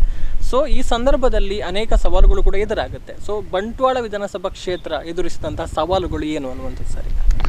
ಆ್ಯಕ್ಚುಲಿ ಬಂಟ್ವಾಳ ಕ್ಷೇತ್ರ ಎಲ್ಲ ಒಟ್ಟಾರೆ ಜಗತ್ತಿಗೆ ಇವತ್ತು ಎದುರಿಸುವಂಥ ಸವಾಲುಗಳನ್ನು ಬಂಟ್ವಾಳ ಅದು ತಾಲೂಕು ಅಥವಾ ನನ್ನ ಕಾನ್ಸ್ಟಿಟ್ಯೂನ್ಸಿ ಎದುರಿಸ್ತಾ ಇದೆ. ವಿಶೇಷ ಏನಿಲ್ಲ. ಬಂಟ್ವಾಳದಲ್ಲಿ ಏನಾಯ್ತಂದರೆ ಒಂದು 2-3 ಡೆತ್ಗಳು ಬಂದಾಗ ಬಂಟ್ವಾಳ ಸ್ವಲ್ಪ ಫೋಕಸ್ ಆಯಿತು ಇಂಥಕ್ಕಂಥಲ್ಲಿ. ಅದು ಕಾರಣಗಳು ಬಹಳ ಇರ್ಬೋದು ಅದರಲ್ಲಿ. ಯಾಕೆಂದರೆ ಅನಾರೋಗ್ಯದ ನಿಮಿತ್ತ ಇದ್ದವರು, ಏಜ್ ಫ್ಯಾಕ್ಟರ್ ಇದೆಲ್ಲ ಇರ್ಬೋದು. ಆದರೂ ಅದೊಂದು ಡೆತ್ ಅಂದ ಕೂಡಲೇ ಅಲ್ಲಿ ಜಾಸ್ತಿಯಷ್ಟು ಫೋಕಸ್ ಆಯಿತು. ಅದರ ಬಗ್ಗೆ ನಮ್ಮಲ್ಲೂ ಸ್ವಲ್ಪ ಅವೇರ್ನೆಸ್ ಬಂತು, ಜನರಲ್ಲೂ ಸ್ವಲ್ಪ ಸೀರಿಯಸ್ನೆಸ್ ಬಂತು ಇದರ ಬಗ್ಗೆ ಹೋರಾಡೋದು. ಜನರು ಸ್ವಲ್ಪ ಜಾಗೃತರಾಗಲಿಕ್ಕೆ ಪ್ರಾರಂಭವಾದರು. ಅದರಿಂದ ಮೊದಲಿಂದ ನಾವು ಆ್ಯಕ್ಚುಲಿ ಈ ಕೋವಿಡ್-19 ಪ್ರಾರಂಭವಾದಾಗಲಿಂದಲೇ ನಾವು ಮಾರ್ಚ್ 15 ನಾವು ಇಮಿಡಿಯೇಟಾಗಿ ಪ್ರಥಮ ಮೀಟಿಂಗನ್ನು ನಾನು ಹಾಸ್ಪಿಟ್ಲಲ್ಲೇ ಕರೆದಿದ್ದೆ, ಡಾಕ್ಟರ್ಸ್ ಮತ್ತು ಕೆಲಸ ಸಂಬಂಧಪಟ್ಟವ್ರದ್ದು ಕರೆದು ಅದಕ್ಕೆ ಬೇಗ ವ್ಯವಸ್ಥೆ ಏನು ಅಂತ ಎಲ್ಲ ಡಾಕ್ಟರ್ ಹತ್ರ ಕೇಳಿದೆ. ಎಲ್ಲ ವ್ಯವಸ್ಥೆಗಳನ್ನು ಮಾಡಿತ್ತು. ಮತ್ತು ನಮ್ಮ MLA ಆಫೀಸಲ್ಲಿ ಒಂದು ಮೀಟಿಂಗ್ ಕರೆದು ಅಲ್ಲಿ ಕೂಡ ಪ್ರತಿ ಗ್ರಾಮದಲ್ಲಿ ಒಂದು ಹೆಲ್ಪ್ ಲೈನ್ ಮಾಡೋ ನಾವು. ಮತ್ತು ನಮ್ಮ ಆಫೀಸನ್ನು ಒಂದು ವಾರ್ ರೂಮ್ ಥರ ಮಾಡಿ 24 ಗಂಟೆ ಸರ್ವಿಸ್ ಕೊಡಬೇಕು ಅಂತ ಅಲ್ಲೇ ಜನರನ್ನು ಮಲಗಿಸಿ ಅಲ್ಲಿ ಒಂದು ಆ್ಯಂಬುಲೆನ್ಸನ್ನು ಇಟ್ಟು, ನಮಗೆ ಬಿಗಿನಿಂಗಲ್ಲಿ ಗೊತ್ತಿರಲಿಲ್ಲ ಎಂತೆಂತೆಲ್ಲ ಬರ್ತದೆ ಅಂತ. ಇಮಿಡಿಯೇಟ್ ಲಾಕ್ಡೌನ್ ಅನೌನ್ಸ್ ಆಯಿತು. ಲಾಕ್ಡೌನ್ ಆಗೋದ ಕೂಡಲೇ ನಾವು ಜನರಿಗೆ ಹಾಸ್ಪಿಟ್ಲ್ ಹೋಗಿ, ಬರೀ ಇದೊಂದು ಕೋವಿಡ್ ಅಲ್ಲ, ಬೇರೆ ಬೇರೆ ಆರೋಗ್ಯದ ಸಮಸ್ಯೆಗಳು ಬಂದಾಗ ಹಾಸ್ಪಿಟ್ಲಿಗೆ ಹೋಗೋದು, ಮತ್ತೊಂದಕ್ಕೆ ನಮ್ಮಲ್ಲೇ ಒಂದು ಆ್ಯಂಬುಲೆನ್ಸನ್ನು ಇಟ್ಟುಬಿಟ್ಟು ನಾವು ಕೆಲಸ ಮಾಡಿದರು. ಕಾರ್ಯಕರ್ತರಂತೂ ಬಹಳ ಚೆನ್ನಾಗಿ ಕೆಲಸ ಮಾಡಿದರು. ಅದಂತ ಜನರಿಗೆ ಸರ್ವಿಸ್ ಕೊಡೋದಲ್ಲಿ ಮತ್ತು 100ರಲ್ಲಿ 100 ಅಂತ ಹೇಳಲಿಕ್ಕೆ ಸಾಧ್ಯ ಇಲ್ಲ. ಆದರೆ ನಮಗೆ ಆಗೋದು ನಮ್ಮದು ಟೆಲಿಫೋನ್ ಅಷ್ಟೇ. ನಾನು ಎಲ್ಲ ಕಾಲನ್ನು ನಾನು ರಿಸೀವ್ ಮಾಡ್ತೇನೆ. ಈಗ PN ಕೆಲಸಕ್ಕೆ ಫಸ್ಟ್ ಲಾಕ್ಡೌನಲ್ಲಿ 21 ದಿವಸ ಡ್ರೈವಿಂಗ್ ಕೂಡ ನಾನೇ ಮಾಡ್ತಾಯಿದ್ದೆ ಹೊರಗೆ ಹೋಗುವಾಗ ಡ್ರೈವರನ್ನು. ಮತ್ತು ಕಡೆಗೆ ಈಗ ಡ್ರೈವರ್ ನಮ್ಮ ಮನೆಯಲ್ಲೇ ಉಳ್ಕೊಳ್ತಾರೆ. ಒಂದು ಅದರಿಂದ ಈಗ ಯಾಕಂದರೆ ತಿರುಗಾಟ ಜಾಸ್ತಿ ಆಗ್ತದೆ ನಮಗೆ, ಅಲ್ಲಿ ಮೀಟಿಂಗ್ಗಳು ಅದು ಇದು ಅಂತೇಳಿ ಈಗ ಡ್ರೈವರ್ ಬಂದಿದ್ದಾರೆ, ಒತ್ತಡ ಜಾಸ್ತಿ ಆಗಿದೆ. ಅದರ್ವೈಸ್ ಡ್ರೈವಿಂಗ್ ಕೂಡ ನಾನೇ ಮಾಡ್ತಿದ್ದೆ. PA ಕೆಲಸ ಎಲ್ಲನೂ ನಾವೇ ಮಾಡಿಕೊಂಡು ಎಲ್ಲರನ್ನೂ ನಂಬರ್ ಪಡ್ಕೊಂಡು ಯಾವುದಾದ್ರೂ ಒಂದು ಕಡೆಯಿಂದ ಯಾವುದು ನಮಗೆ ತೊಂದರೆ ಇದೆ ಅಂತ ಹೇಳಿದಾಗ ಇಮ್ಮಿಡಿಯೇಟ್ ನಮ್ಮ ಅಲ್ಲಿಯ ಕಾರ್ಯಕರ್ತರಿಗೆ ಹೇಳಿ, ನೋಡಿ ಇಂಥ ಜಾಗದಲ್ಲಿ ನೀವು ಹೋಗಬೇಕು, ನೋಡಬೇಕು, ಅದು ಜೆನ್ವಿನ್ ಅಂತಾದರೆ ಇಮ್ಮಿಡಿಯೇಟ್ ನಾವು ಸ್ಪಂದನೆ ಮಾಡ್ತೇವೆ. ಅದರಲ್ಲಿ ಅದು ಇದು ಯಾವುದೇ ಇಲ್ಲ. ಅದರ ಜೊತೆಗೆ ನಾವೀಗ ಒಂದು ಟಾಸ್ಕ್ ಫೋರ್ಸ್ ಅಂತ ಆಗಿದೆ, ತಮ್ಗೆ ಗೊತ್ತಿದೆ. ಪ್ರತಿಯೊಂದು ಪಂಚಾಯತಲ್ಲಿ ಟಾಸ್ಕ್ ಫೋರ್ಸ್ ಅಂತ ಮಾಡಿದ್ದಾರೆ, ಪಂಚಾಯತ್ ಅಧ್ಯಕ್ಷರು PDO ಇದರಲ್ಲಿ. ಆ ಟಾಸ್ಕ್ ಫೋರ್ಸ್ ಅವರ ಒಂದು ಮೀಟಿಂಗ್ಗಳನ್ನು ಸುಮಾರು 25 ಪಂಚಾಯತ್ಗಳನ್ನು ಆಲ್ರೆಡಿ ನಾನು ಟಾಸ್ಕ್ ಫೋರ್ಸ್ ಮೀಟಿಂಗ್ಗಳನ್ನು ತಗೊಂಡಿದ್ದೇನೆ. ಅಲ್ಲಿ ಹೋದಾಗ ಇಡೀ ನನಗೆ ಪಂಚಾಯತ್ ಪಿಕ್ಚರ್ ನಮಗೆ ಸಿಗ್ತದೆ. ಅಲ್ಲಿ ನಮಗೆ ಅಲ್ಲಿ ಪಕ್ಷಾತೀತವಾಗಿ ನಾವು ಹೋಗುವಾಗ ನಮ್ಮ ತಾಲೂಕ್ ಪಂಚಾಯತ್ ಅಧ್ಯಕ್ಷರು, ಆ ಪ್ರದೇಶದ ಜಿಲ್ಲಾ ಪಂಚಾಯತ್ ಮೆಂಬರ್ ಮತ್ತು ಉಪಾಧ್ಯಕ್ಷ ಎಲ್ಲ ಪಂಚಾಯತ್ ಮೆಂಬರ್ಗಳು ಇವರೆಲ್ಲರ ಜೊತೆಯಾಗಿ ನಾವು ಮೀಟಿಂಗ್ ಮಾಡ್ತೇವೆ. ಮತ್ತು ಅಲ್ಲಿಯ ಆಫೀಸರ್ಸ್ ಮತ್ತು ಆರೋಗ್ಯಕ್ಕೆ ಸಂಬಂಧಪಟ್ಟವರು, ಆಶಾ ಕಾರ್ಯಕರ್ತರು ಮತ್ತು ಅಲ್ಲಿಯ ನಮ್ಮ BPL ಕಾರ್ಡ್ಗೆ ಇದು ಕೊಡುವಂಥ ರೇಷನ್ ಕಾರ್ಡ್ ಇವರನ್ನೆಲ್ಲ ಪೊಲೀಸ್ ಇವರನ್ನೆಲ್ಲ ಸೇರಿಸಿಬಿಟ್ಟು ನಾವು ಅಲ್ಲಿ ಮೀಟಿಂಗ್ ಮಾಡುವಾಗ ಅಲ್ಲಿಯ ನಮ್ಮ ಕಡೆಯ ಲಾಸ್ಟ್ ಪ್ರಾಬ್ಲಮ್ಗಳು ನಮಗೆ ತಿಳಿಲಿಕ್ಕೆ ಅವಕಾಶ ಇದೆ. ಅದನ್ನು ಅಂಥದ್ದನ್ನು ಮಾಡಿ ಅಲ್ಲಿ ಏನು ತೊಂದರೆಗಳಿದ್ದಾವೆ ನಾವು ಸ್ಪಂದನೆಗಳನ್ನು ಕೊಡ್ತಾ ಇದ್ದೇವೆ. ಎಸ್, ಇನ್ನು 2 ಪ್ರದೇಶಗಳು ಈಗ ತಮ್ಮ ವ್ಯಾಪ್ತಿಗೊಳಪಟ್ಟ 2 ಪ್ರದೇಶಗಳು ಸೀಲ್ ಡೌನ್ ಆಗಿರುವಂಥದ್ದು, ಬಂಟ್ವಾಳದ ಕಸಬಾ ಮತ್ತು ಈಗ ನರಿಕೊಂಬು ಗ್ರಾಮದ ನಾಯಿಲ ಪ್ರದೇಶ. ಅಂದರೆ ಈಗ ಮುಖ್ಯವಾಗಿ ನಾಯಿಲ ಪ್ರದೇಶಕ್ಕೆ ಸಂಬಂಧಪಟ್ಟ ಹಾಗೆ ಅಲ್ಲಿರುವಂಥ ಬಹುತೇಕ ಮನೆಗಳು ಮಧ್ಯಮ ವರ್ಗಕ್ಕೆ ಅಥವಾ ಬಡವರ್ಗಕ್ಕೆ ಸೇರಿದಂಥ ಮನೆಗಳು ಅನ್ನುವಂಥದ್ದು. ಅಂದರೆ ಈಗ ಸೀಲ್ ಡೌನ್ ಆಗಿರೋದ್ರಿಂದ ಮನೆಯಿಂದ ಹೊರಗಡೆ ಬರೋದಕ್ಕೆ ಆಗ್ತಾ ಇಲ್ಲ. ಸೊ ಅವರಿಗೆ ಆಹಾರದ ಕೊರತೆಗಳಿದೆ ಅನ್ನುವಂಥ ಮಾಹಿತಿಗಳು ಕೇಳಿ ಬರ್ತಾ ಇದೆ. ಅಂದರೆ ಈಗ ಹೊರಗಿನಿಂದ ಯಾರಾದರೂ ಕೊಡೋದಕ್ಕೆ ಹೋಗೋದಿದ್ರು ಕೂಡ ಸೀಲ್ ಡೌನ್ನ ನಿಯಮಗಳು ಸ್ವಲ್ಪ ಅಡ್ಡಿ ಆಗ್ತಾ ಇದೆ ಅನ್ನುವಂಥದ್ದು. ಸೊ ಈ ಒಂದು ವಿಚಾರಗಳು ತಮ್ಮ ಗಮನಕ್ಕೆ ಏನಾದರೂ ಬಂದಿದೆಯಾ ಅನ್ನುವಂಥ ಸರಿ? ಯೂಶ್ವಲಾಗಿ ನಮ್ಮ ಬಂಟ್ವಾಳ ತಾಲೂಕಲ್ಲಿ ನನ್ನ ಕ್ಷೇತ್ರಕ್ಕೆ ಇದು 2 ಆದರೂ ಒಟ್ಟಾರೆ ತಾಲೂಕಲ್ಲಿ ನನ್ನ ತಾಲೂಕು ಅಡ್ಮಿನಿಸ್ಟ್ರೇಟಿವ್ ನನ್ನ ಆಫೀಸರ್ಸ್ಗಳಿಗೆ ಅದು ತಹಶೀಲ್ದಾರ್ ಆಗಲಿ ಅಥವಾ ಅವರ ಟೀಮ್ಗೆ ಆಗಲಿ ಅವರಿಗೆ ಇದು ಹೊಸತಾಗಿರಲಿಲ್ಲ. ಅವರಿಗೆ ಆಲ್ರೆಡಿ ಸಜಿಪ ನಡು ಮತ್ತು ತುಂಬೆ ಇದು ಈ ಏರಿಯಾಗಳನ್ನು ಅವರು ಆಲ್ರೆಡಿ ಹ್ಯಾಂಡಲ್ ಮಾಡಿದರು. ಅದರಿಂದ ಅವರಿಗೆ ನೆಕ್ಸ್ಟ್ ಸಿಕ್ತು ಕಸಬಾ ಸಿಕ್ತು ಮತ್ತು ನರಿಕೊಂಬು ಸಿಕ್ತು. ಈ ಸಂದರ್ಭದಲ್ಲಿ ಅವರು ಅದಕ್ಕೆ ಚೆನ್ನಾಗಿ ವ್ಯವಸ್ಥೆಗಳನ್ನು ಮಾಡಿದ್ದಾರೆ. ಅಂದರೆ ಅಲ್ಲಿ ನಂಬರ್ಸ್ಗಳನ್ನು ಕೊಟ್ಟು ಪ್ರಥಮ ದಿನ ನ್ಯಾಚುರಲಿ ಯಾರಿಗಾದರೂ ಗೊಂದಲಗಳಾಯಿತು, ಹಾಲು ಬರಲಿಲ್ಲ ಅದು ಬರಲಿಲ್ಲ ಅಂತ ಫೋನ್ಗಳಲ್ಲಿ ನಮಗೆ ಬರ್ತಾಯಿತ್ತು. ನಮಗೂ ಗೊತ್ತಿತ್ತು ಕಷ್ಟ ಅದರದ್ದು. ನಾವು ಅದನ್ನು ತಾಲೂಕು ಆಡಳಿತ ಜೊತೆಗೆ ಅವರಿಗೆ ಇಮಿಡಿಯೇಟ್ ಅದನ್ನು ಇನ್ಫಾರ್ಮ್ ಮಾಡಿ ಎಂತೆಂತ, ಯಾಕೆಂದರೆ ನಮಗೆ ಆ ಪ್ರದೇಶಕ್ಕೆ ಹೋಗಲಿಕ್ಕೆ ಆಗೋದಿಲ್ಲ. ನಾವು ಅವರ ಹತ್ರನೇ ಆ ಟೀಮ್ ಜೊತೆನೇ ಕೆಲಸ ಮಾಡಬೇಕಾಗುತ್ತದೆ. ಅದರಿಂದ ಅವರಿಗೆ ಈಗ ಅಂಥದ್ದೇನು ಕಂಪ್ಲೇಂಟ್ಸ್ ಇಲ್ಲ. ಈಗ ನಾಯ್ಲಾ ಪ್ರದೇಶಕ್ಕೆ ನರಿಕೊಂಬ ಪ್ರದೇಶಕ್ಕೆ ನಿನ್ನೆ ಒಂದು 2-3 ದಿವಸದ್ದು ಪ್ರಾಬ್ಲಮ್ಗಳು. ಅಲ್ಲಿನೂ ಅಷ್ಟೇ ನಾವು ಅವರಿಗೆ ಸಪ್ರೇಟ್ ಈಗ ಆಹಾರದ ಕಿಟ್ಗಳನ್ನು ಸಪ್ರೇಟ್ ಮಾಡಿದ್ದೇವೆ. ಅವರಿಗೆ ಯಾವುದೆಲ್ಲ ವ್ಯವಸ್ಥೆ ಎಲ್ಲ ಮನೆಗೆ ಟೆಲಿಫೋನ್ ಕೊಟ್ಟಿದ್ದೇವೆ. ಹಾಲು ಬೇಕಾದರೆ ಇಂಥ ನಂಬರ್, ಮೆಡಿಸಿನ್ ಬೇಕಾದರೆ ಇಂಥ ನಂಬರ್, ಗ್ರೋಸರಿ ಬೇಕಾದರೆ ಇಂಥ ವೆಜಿಟೇಬಲ್ಸ್ ಎಲ್ಲ ನಂಬರ್ಸ್ ಕೊಟ್ಟು ಅವರ ಮನೆಗೆ ಮತ್ತು ಅವರ ಟೆಲಿಫೋನಿಗೆ ವಾಟ್ಸಪ್ ಮುಖಾಂತರ ಕೊಟ್ಟಿದ್ದೇವೆ. ನಿಮಗೆ ಇಂಥ ಕಾಲ್ ಮಾಡಿದರೆ ಸಾಕು ಅವರು ತಂದು ಕೊಡ್ತಾರೆ ಅಂತ. ಮತ್ತು ಸಪ್ರೇಟ್ ಒಂದು ಕಿಟ್ ಮಾಡುವಂಥ ಆಲೋಚನೆ ನಾವು ಮಾಡಿದ್ದೇವೆ. ಈಗ ಎಲ್ಲರೂ ಒಂದೇ ಥರ ಇರೋದಿಲ್ಲ. ಕೆಲವು ಜನರಿಗೆ ದುಡ್ಡು ಕೊಟ್ಟು ತಗೊಳ್ಳೋ ಶಕ್ತಿ ಇರ್ತದೆ, ಕೆಲವರಿಗೆ ಆ ಶಕ್ತಿ ಇರೋದಿಲ್ಲ. ಅದ್ರ ಕಟ್ಟಕಡೆ ಜನರಿಗೆ ಅದರ ಕಂಪ್ಲೀಟ್ ಚಿತ್ರಣ ಕೊಡಬೇಕು ಅಂತ ಇವತ್ತು ಪಂಚಾಯತ್ ಅಧ್ಯಕ್ಷರನ್ನು ಬಂದು ಕರೆದು ಮಾತಾಡಿದ್ದೇನೆ. ಮತ್ತು ಯಾಕೆಂದರೆ ಇದು ಸೀಲ್ಡರ್ ಮೊದಲೇ ಕಂಟೈನ್ಮೆಂಟ್ ಝೋನಿಗೆ ಬರುವ ಮೊದಲೇ ನಾನು ಅಲ್ಲಿ ಆ ಪಂಚಾಯತಲ್ಲಿ ನಮ್ಮದು ಟಾಸ್ಕ್ ಫೋರ್ಸ್ ಮೀಟಿಂಗ್ ಆಗಿತ್ತು. ಇದು ಅದರ ನಂತರ ಬಂತು. ಅದರಲ್ಲಿ ಇಲ್ಲಿ ನಮ್ಮ ಮುನ್ಸಿಪಾಲ್ಟಿ ಏರಿಯಾದಲ್ಲಿ, ಮುನ್ಸಿಪಾಲ್ಟಿ ಗೊತ್ತು ತಮಗೆ, ಇನ್ನೂ ಅದು ಇದಕ್ಕೆ ಕಾರ್ಯಗತ ಬರಲಿಲ್ಲ. AC ಅವರ ಅಂಡರಲ್ಲೇ ಕೆಲಸ ಮಾಡ್ತಾಯಿದ್ದೆ. ಅದರಿಂದ ಆಫೀಸರ್ಸ್ಗಳನ್ನು ಹಿಡ್ಕೊಂಡೇ ಮಾಡಬೇಕು. ಮತ್ತು ಅಲ್ಲಿ ಕೆಲವು ಹಿರಿಯರು ಇರ್ತಾರೆ, ಅವರ ಅನುಭವದ ಮುಖಾಂತರ ಅದನ್ನು ತೆಗೆದುಕೊಂಡುಕೊಳ್ಳಿ ಕೆಲಸ ಮಾಡ್ತಾಯಿದ್ದೇವೆ. ಅದರ ಜೊತೆಗೆ ಈಗ ಪಡಿತರ ವ್ಯವಸ್ಥೆ ಅಂದರೆ ಒಂದು ಹಂತದಲ್ಲಿ ಈಗ ರಾಜ್ಯ ಸರ್ಕಾರದಿಂದ ಪೂರೈಕೆ ಆಗುವಂತಹ ವಸ್ತುಗಳೆಲ್ಲವೂ ಕೂಡ ವಿತರಣೆ ಆಗಿದೆ. ಇನ್ನೀಗ ಕೇಂದ್ರ ಸರ್ಕಾರದಿಂದ ಕೂಡ ಬರ್ತಾ ಇದೆ ಅನ್ನುವಂಥ ಆಹಾರ ಸಾಮಗ್ರಿ ಬಂದಿದೆ ಆಲ್ರೆಡಿ. ಎಸ್, ಅದರ ವಿತರಣೆಗೆ ಎಲ್ಲ ಅದು ಈ ಹಿಂದೆ ಹೇಗಾಗಿತ್ತು, ಈಗ ಮುಂದಕ್ಕೆ ಹೇಗಾಗ್ತದೆ? ರಾಜ್ಯ ಸರ್ಕಾರದ ವತಿಯಿಂದ ಬರುವಂಥ ಪಡಿತರದ ವ್ಯವಸ್ಥೆ ಆಲ್ರೆಡಿ ಪರ್ ಹೆಡ್ 10 kg ಅಕ್ಕಿ 2 ತಿಂಗಳಿದು ಅಂತ ಮಾಡಿ ಆಲ್ರೆಡಿ ಕೊಟ್ಟಿದ್ದಾರೆ ಜನರಿಗೆ, ಎಲ್ಲ ಮನೆಗಳಿಗೆ. ನಮ್ಮ ಬಂಟ್ವಾಳದಲ್ಲಿ ನನಗೆ ಬಂದ ಅಂಕಿಅಂಶದ ಬಗ್ಗೆ ಸುಮಾರು 73% ಜನ BPL ಕಾರ್ಡಲ್ಲಿದ್ದಾರೆ. ದೊಡ್ಡ ಸಂಖ್ಯೆ BPL ಕಾರ್ಡ್ ಬಂಟ್ವಾಳ ತಾಲೂಕಲ್ಲಿ. ಜೊತೆಗೆ ನಿಮ್ಗೆ ಗೊತ್ತು, ಒಂದು 10-15% ಜನ ಒಳ್ಳೆ ಸ್ಥಿತಿಯಲ್ಲಿರುವವರು ಇದ್ದಾರೆ. ಮತ್ತು ನಡುವಿನಲ್ಲಿ ಕೆಲವು ಜನ ಇದ್ದಾರೆ, ಅವರಿಗೆ ಆ ಕಡೆನೆಲ್ಲ ಈ ಕಡೆನೆಲ್ಲ. ಅವರಿಗೆ ನಿಜವಾಗಿ ಅವರು BPLನವರೇ, ಆದರೆ ಅವರಿಗೆ ಕಾರಣಾಂತರದಿಂದ BPL ಕಾರ್ಡ್ ಸಿಗಲಿಲ್ಲ.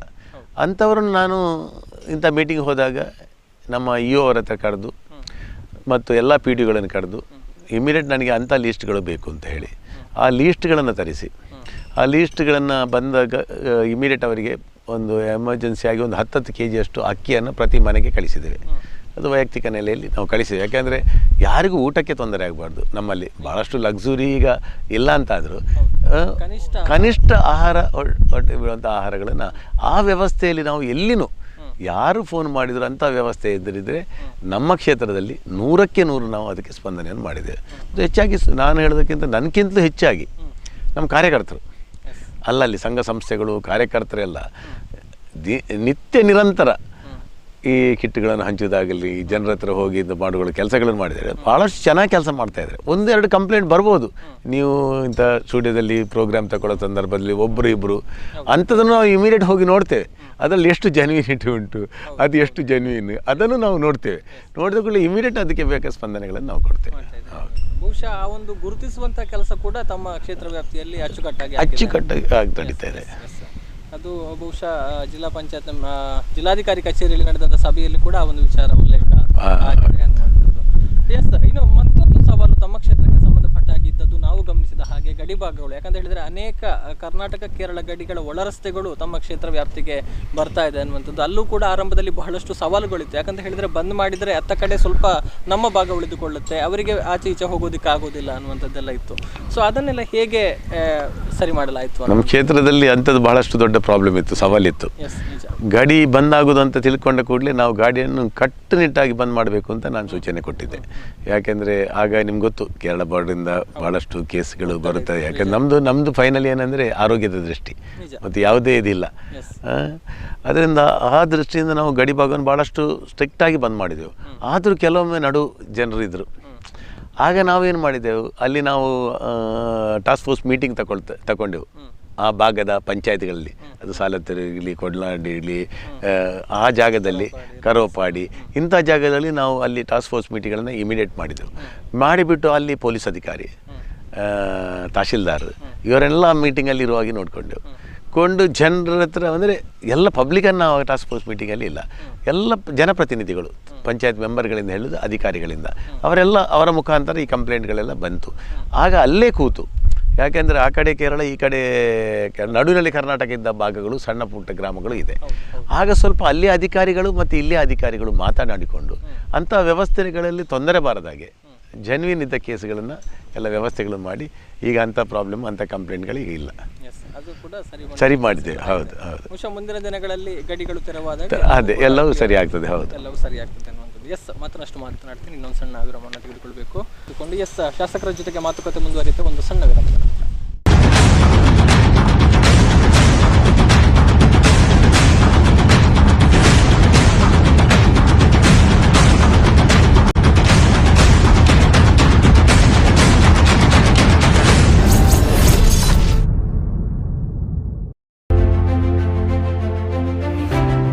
Thank you corona warriors. बेटे आप लोग जल्दी से घर जाओ। Thank you sir. हाँ बेटा जाओ, घर जाओ। पूरी मेडिकल कम्युनिटी खड़ी है आपके लिए ढाल बनके।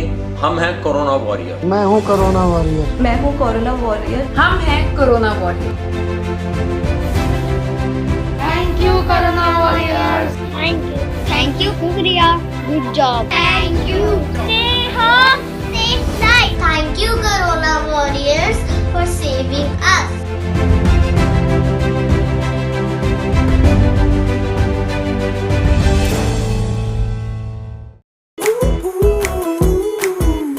Power star, super star, challenging star ಜೊತೆಗೆಲ್ಲ ಆಕ್ಟ್ ಮಾಡಿದಿರಲ್ಲ, ನಿಮ್ ಫೇವರೆಟ್ ಸ್ಟಾರ್ ಯಾರು ಮೇಡಮ್?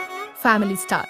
ಸಿನಿಮಾದಲ್ಲಿ ಕಷ್ಟದಲ್ಲಿರೋರ್ನ ಸ್ಟಾರ್ ಕಾಪಾಡ್ತಾರೆ. ನಮ್ ಫ್ಯಾಮಿಲಿ ಹೆಲ್ತ್ ನ ಅಧಿಕ ವಿಟಮಿನ್ಸ್ ಇರೋ ಈ ಸ್ಟಾರ್ ಕಾಪಾಡ್ತಾರೆ. Sun premium refine sunflower oil. Family star.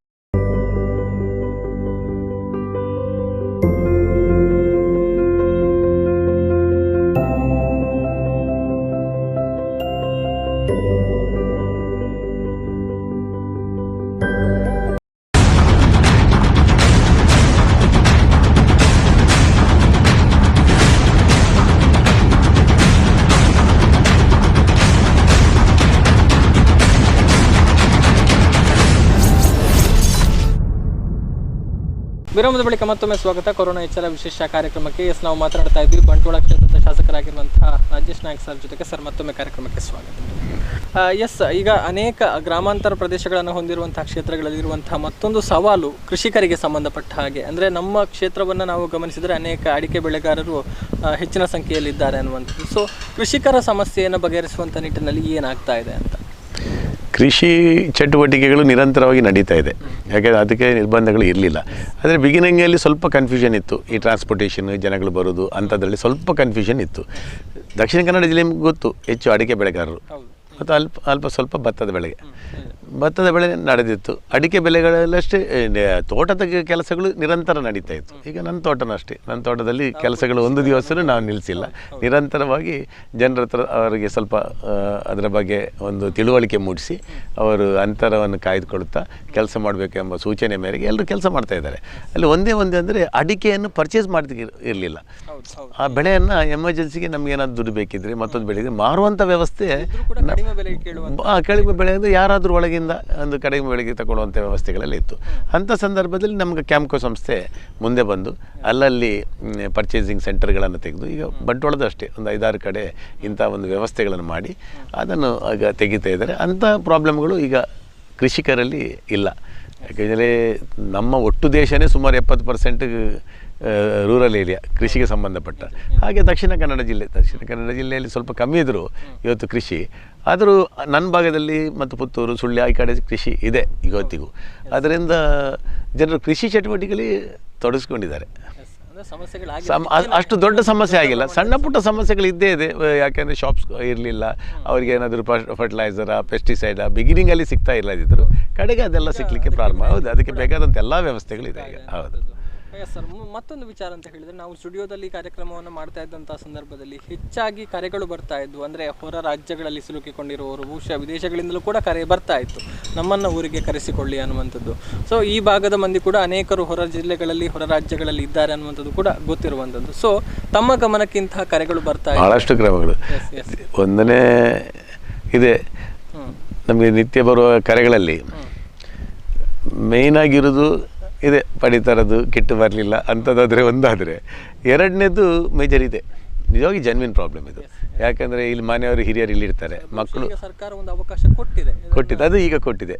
ಅದರ ನಿರಂತರವಾಗಿ ನಮಗೆ ಬರ್ತಾ ಇತ್ತು. ನಾವು ಅವರನ್ನು ಕನ್ವಿನ್ಸ್ ಮಾಡಬೇಕು. ಫಸ್ಟ್ ಲಾಕ್ಡೌನ್ 21 ಡೇಸ್ ಇದಾಗುವಾಗ ಜನ ಹೇಳ್ತೇನೆ, ಅವರು ಪಾಪ ಅಲ್ಲಿ ಸ್ವಲ್ಪ 21 ದಿವಸ ಅಲ್ಲ ನಾವು ಇರ್ಬೋದು ಅಂತ ಒಂದು ಇಟ್ಕೊಂಡ್ರು, ಆಶಾಭಾವನೆಯಲ್ಲಿ ಕೂತ್ಕೊಂಡಿದ್ರು. ಆದರೆ ಸೆಕೆಂಡ್ ಲಾಕ್ಡೌನ್ ಪೀರಿಯಡ್ ಆಗುವಾಗ ಸ್ವಲ್ಪ ಟೆನ್ಷನ್ ಬಿಲ್ಡಪ್ ಸ್ಟಾರ್ಟ್ ಆಯಿತು ಅಲ್ಲಿ. ಈಗ ಅದು ಮುಗೀತಾ ಬರುವಾಗ ಅಂತೂ ಜೋರು ಸ್ಟಾರ್ಟ್ ಆಗಿದೆ. ಆದರೆ ಸರ್ಕಾರ ಅದಕ್ಕೆ ಬೇಕಾದಂಥ ವ್ಯವಸ್ಥೆಗಳನ್ನು ಈಗಲೇ ಮಾಡಲಿಕ್ಕೆ ಸಿದ್ಧತೆ ನಡೆಸಿದೆ. ನಾಳೆನ ಅಂತರ್ರಾಜ್ಯಕ್ಕೆ ನಾಳೆ ಒಂದು ಬರ್ಬೋದು, ನಿಯಮಾವಳಿ ಅದರದ್ದು ಬರ್ಬೋದು. ಅದರ ನಂತರ ಹೊರದೇಶದ ಅವರನ್ನು ಕರ್ಕೊಂಡು ಬರುವಂಥ ವ್ಯವಸ್ಥೆಗಳು ಸರ್ಕಾರ ಇದರ ಮಟ್ಟಿನಲ್ಲಿ ಬಹಳಷ್ಟು ಒಳ್ಳೆಯ ಕೆಲಸಗಳನ್ನು ಮಾಡ್ತಾ ಇದೆ. ಯಾವುದೆಲ್ಲ ಜನರ ರಿಕ್ವೈರ್ಮೆಂಟ್ ಇದೆ ಅದಕ್ಕೆ ಸ್ಪಂದನೆಯನ್ನು ಕೊಡುವಂಥ ಕೆಲಸಗಳನ್ನು, ಕಷ್ಟ ಅಂತ ಗೊತ್ತು ಸರ್ಕಾರಕ್ಕೆ. ಈಗ ನಾವು ಹೊರ ರಾಜ್ಯ ಅಂತ ಹೇಳಿದ್ರು, ನಿಮಗೆ ಬಾಂಬೆಯಲ್ಲಿ ಎಷ್ಟು ಜನ ಇದ್ದಾರೆ ದಕ್ಷಿಣ ಕನ್ನಡ ಜಿಲ್ಲೆಯಲ್ಲಿ ನಿಮ್ಗೆ ಗೊತ್ತು. ಬಾಂಬೆಯಲ್ಲಿ ಬಹಳಷ್ಟು ಕೋವಿಡ್ ಕೇಸ್ಗಳು ಇದ್ದಂಥ ಪ್ರದೇಶ. ಅಲ್ಲಿಂದ ನಾವು ಇಲ್ಲಿಗೆ ಬರುವಾಗ ಎಷ್ಟು ಜನ ಬರ್ತಾರೆ ಅಂತ ಲೆಕ್ಕ ಆಗೋ, 4 ಲಕ್ಷಕ್ಕಿಂತ ಹೆಚ್ಚು ಜನಸಂಖ್ಯೆ ದಕ್ಷಿಣ ಕನ್ನಡ ಜನಸಂಖ್ಯೆ ಬಾಂಬೆಯಲ್ಲಿದೆ. ಅಲ್ಲಿದೊಂದು 10% 20% ಜನರು ಈ ಕಡೆ ಬಂದರು.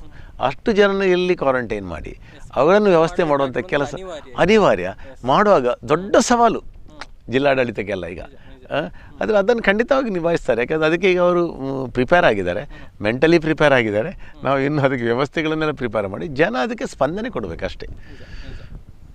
ಜನರು ಪರಿಸ್ಥಿತಿಯನ್ನು ಅರ್ಥ ಮಾಡಿಕೊಂಡು ಅದರೊಟ್ಟಿಗೆ ಕಾನೂನಿಗೆ ಅನುಗುಣವಾಗಿ ಸರ್ಕಾರ ಏನು ಹೇಳ್ತದೆ, ಅಥವಾ ಜಿಲ್ಲಾಡಳಿತ ಯಾವುದಾದ್ರೂ ಒಂದು ಮಾಡಿ ಕ್ವಾರಂಟೈನ್ ಆಗು, ಹೋಮ್ ಕ್ವಾರಂಟೈನ್, ಇದಕ್ಕೆ ಅದಕ್ಕೆ ಒಂದು ಸಪೋರ್ಟ್ ಮಾಡಿದರೆ ಖಂಡಿತವಾಗಲಿ ಇಲ್ಲ. ಅಲ್ಲಿಂದ ಬರುವಾಗ ಏನೋ ಕ್ವಾರಂಟೈನ್ ಆದಿತ್ತು ಏನಾಯ್ತು ಅಂತ ಬಂದ ಮೇಲೆ ನಮಗೇನಿಲ್ಲ ನಾವು ಯಾಕೆ ಅಂತ ಇಲ್ಲಿ ತಿರುಗಾಡಲಿಕ್ಕೆ ಶುರು ಮಾಡಿದರೆ ಇಂಥ ಕೇಸುಗಳು ಜಾಸ್ತಿ ಆದಾಗ ತೊಂದರೆಗಳು ಅನುಭವಿಸ್ತದೆ. ಅದಕ್ಕೆ ಸಹಕಾರಗಳು ಬೇಕು. ಅದೇ ಇನ್ನು ಕಾರ್ಮಿಕರನ್ನು ಕಳುಹಿಸುವಂಥ ಕೆಲಸಗಳು ಕೂಡ ಆಗ್ತಾ ಇದೆ. ಬಹುಶಃ ಕಾರ್ಮಿಕರ ಸಮಸ್ಯೆ ಕೂಡ ಬಹಳ ದೊಡ್ಡದಾಗಿ ಕೇಳಿ ಬರ್ತಾ ಇತ್ತು. ಸೊ ಆ ನಿಟ್ಟಿನಲ್ಲಿ ಈಗ ಪ್ರಯತ್ನಗಳಾಗಿದೆ, ಕಳುಹಿಸಿಕೊಡಲಾಗಿದೆ. ಇನ್ನು ತಮ್ಮ ಕ್ಷೇತ್ರ ವ್ಯಾಪ್ತಿಯಲ್ಲಿ ಎಷ್ಟು ಜನ ಕಾರ್ಮಿಕರಿದ್ದು, ಎಷ್ಟು ಮಂದಿಯನ್ನು ಕಳಿಸಿ? ಈಗ ಆಲ್ರೆಡಿ ನಾವು 800 ಜನರನ್ನು ಒಂದು ಹಂತದಲ್ಲಿ ಕಳಿಸಿದೆವು. ಎಲ್ಲರಿಗೆ ಎಲ್ಲ ವ್ಯವಸ್ಥೆಗಳನ್ನು ಮಾಡಿ, ಅವರದ್ದು ಊಟದ ವ್ಯವಸ್ಥೆ, ಅಲ್ಲಿ ಬಂದಾಗ ಬಸ್ ವ್ಯವಸ್ಥೆ ಹೇಗಿತ್ತು, ಒಂದು ಬಸ್ಸಲ್ಲಿ 20 ಜನರಿಗೆ ಕೂರುವಂಥ ವ್ಯವಸ್ಥೆ, ಸರ್ಕಾರದ ಏನು ಇದಿದೆ ಅದರ ನಿಯಮಾವಳಿ ಪ್ರಕಾರ ಎಲ್ಲರಿಗೆ ಊಟದ ವ್ಯವಸ್ಥೆ.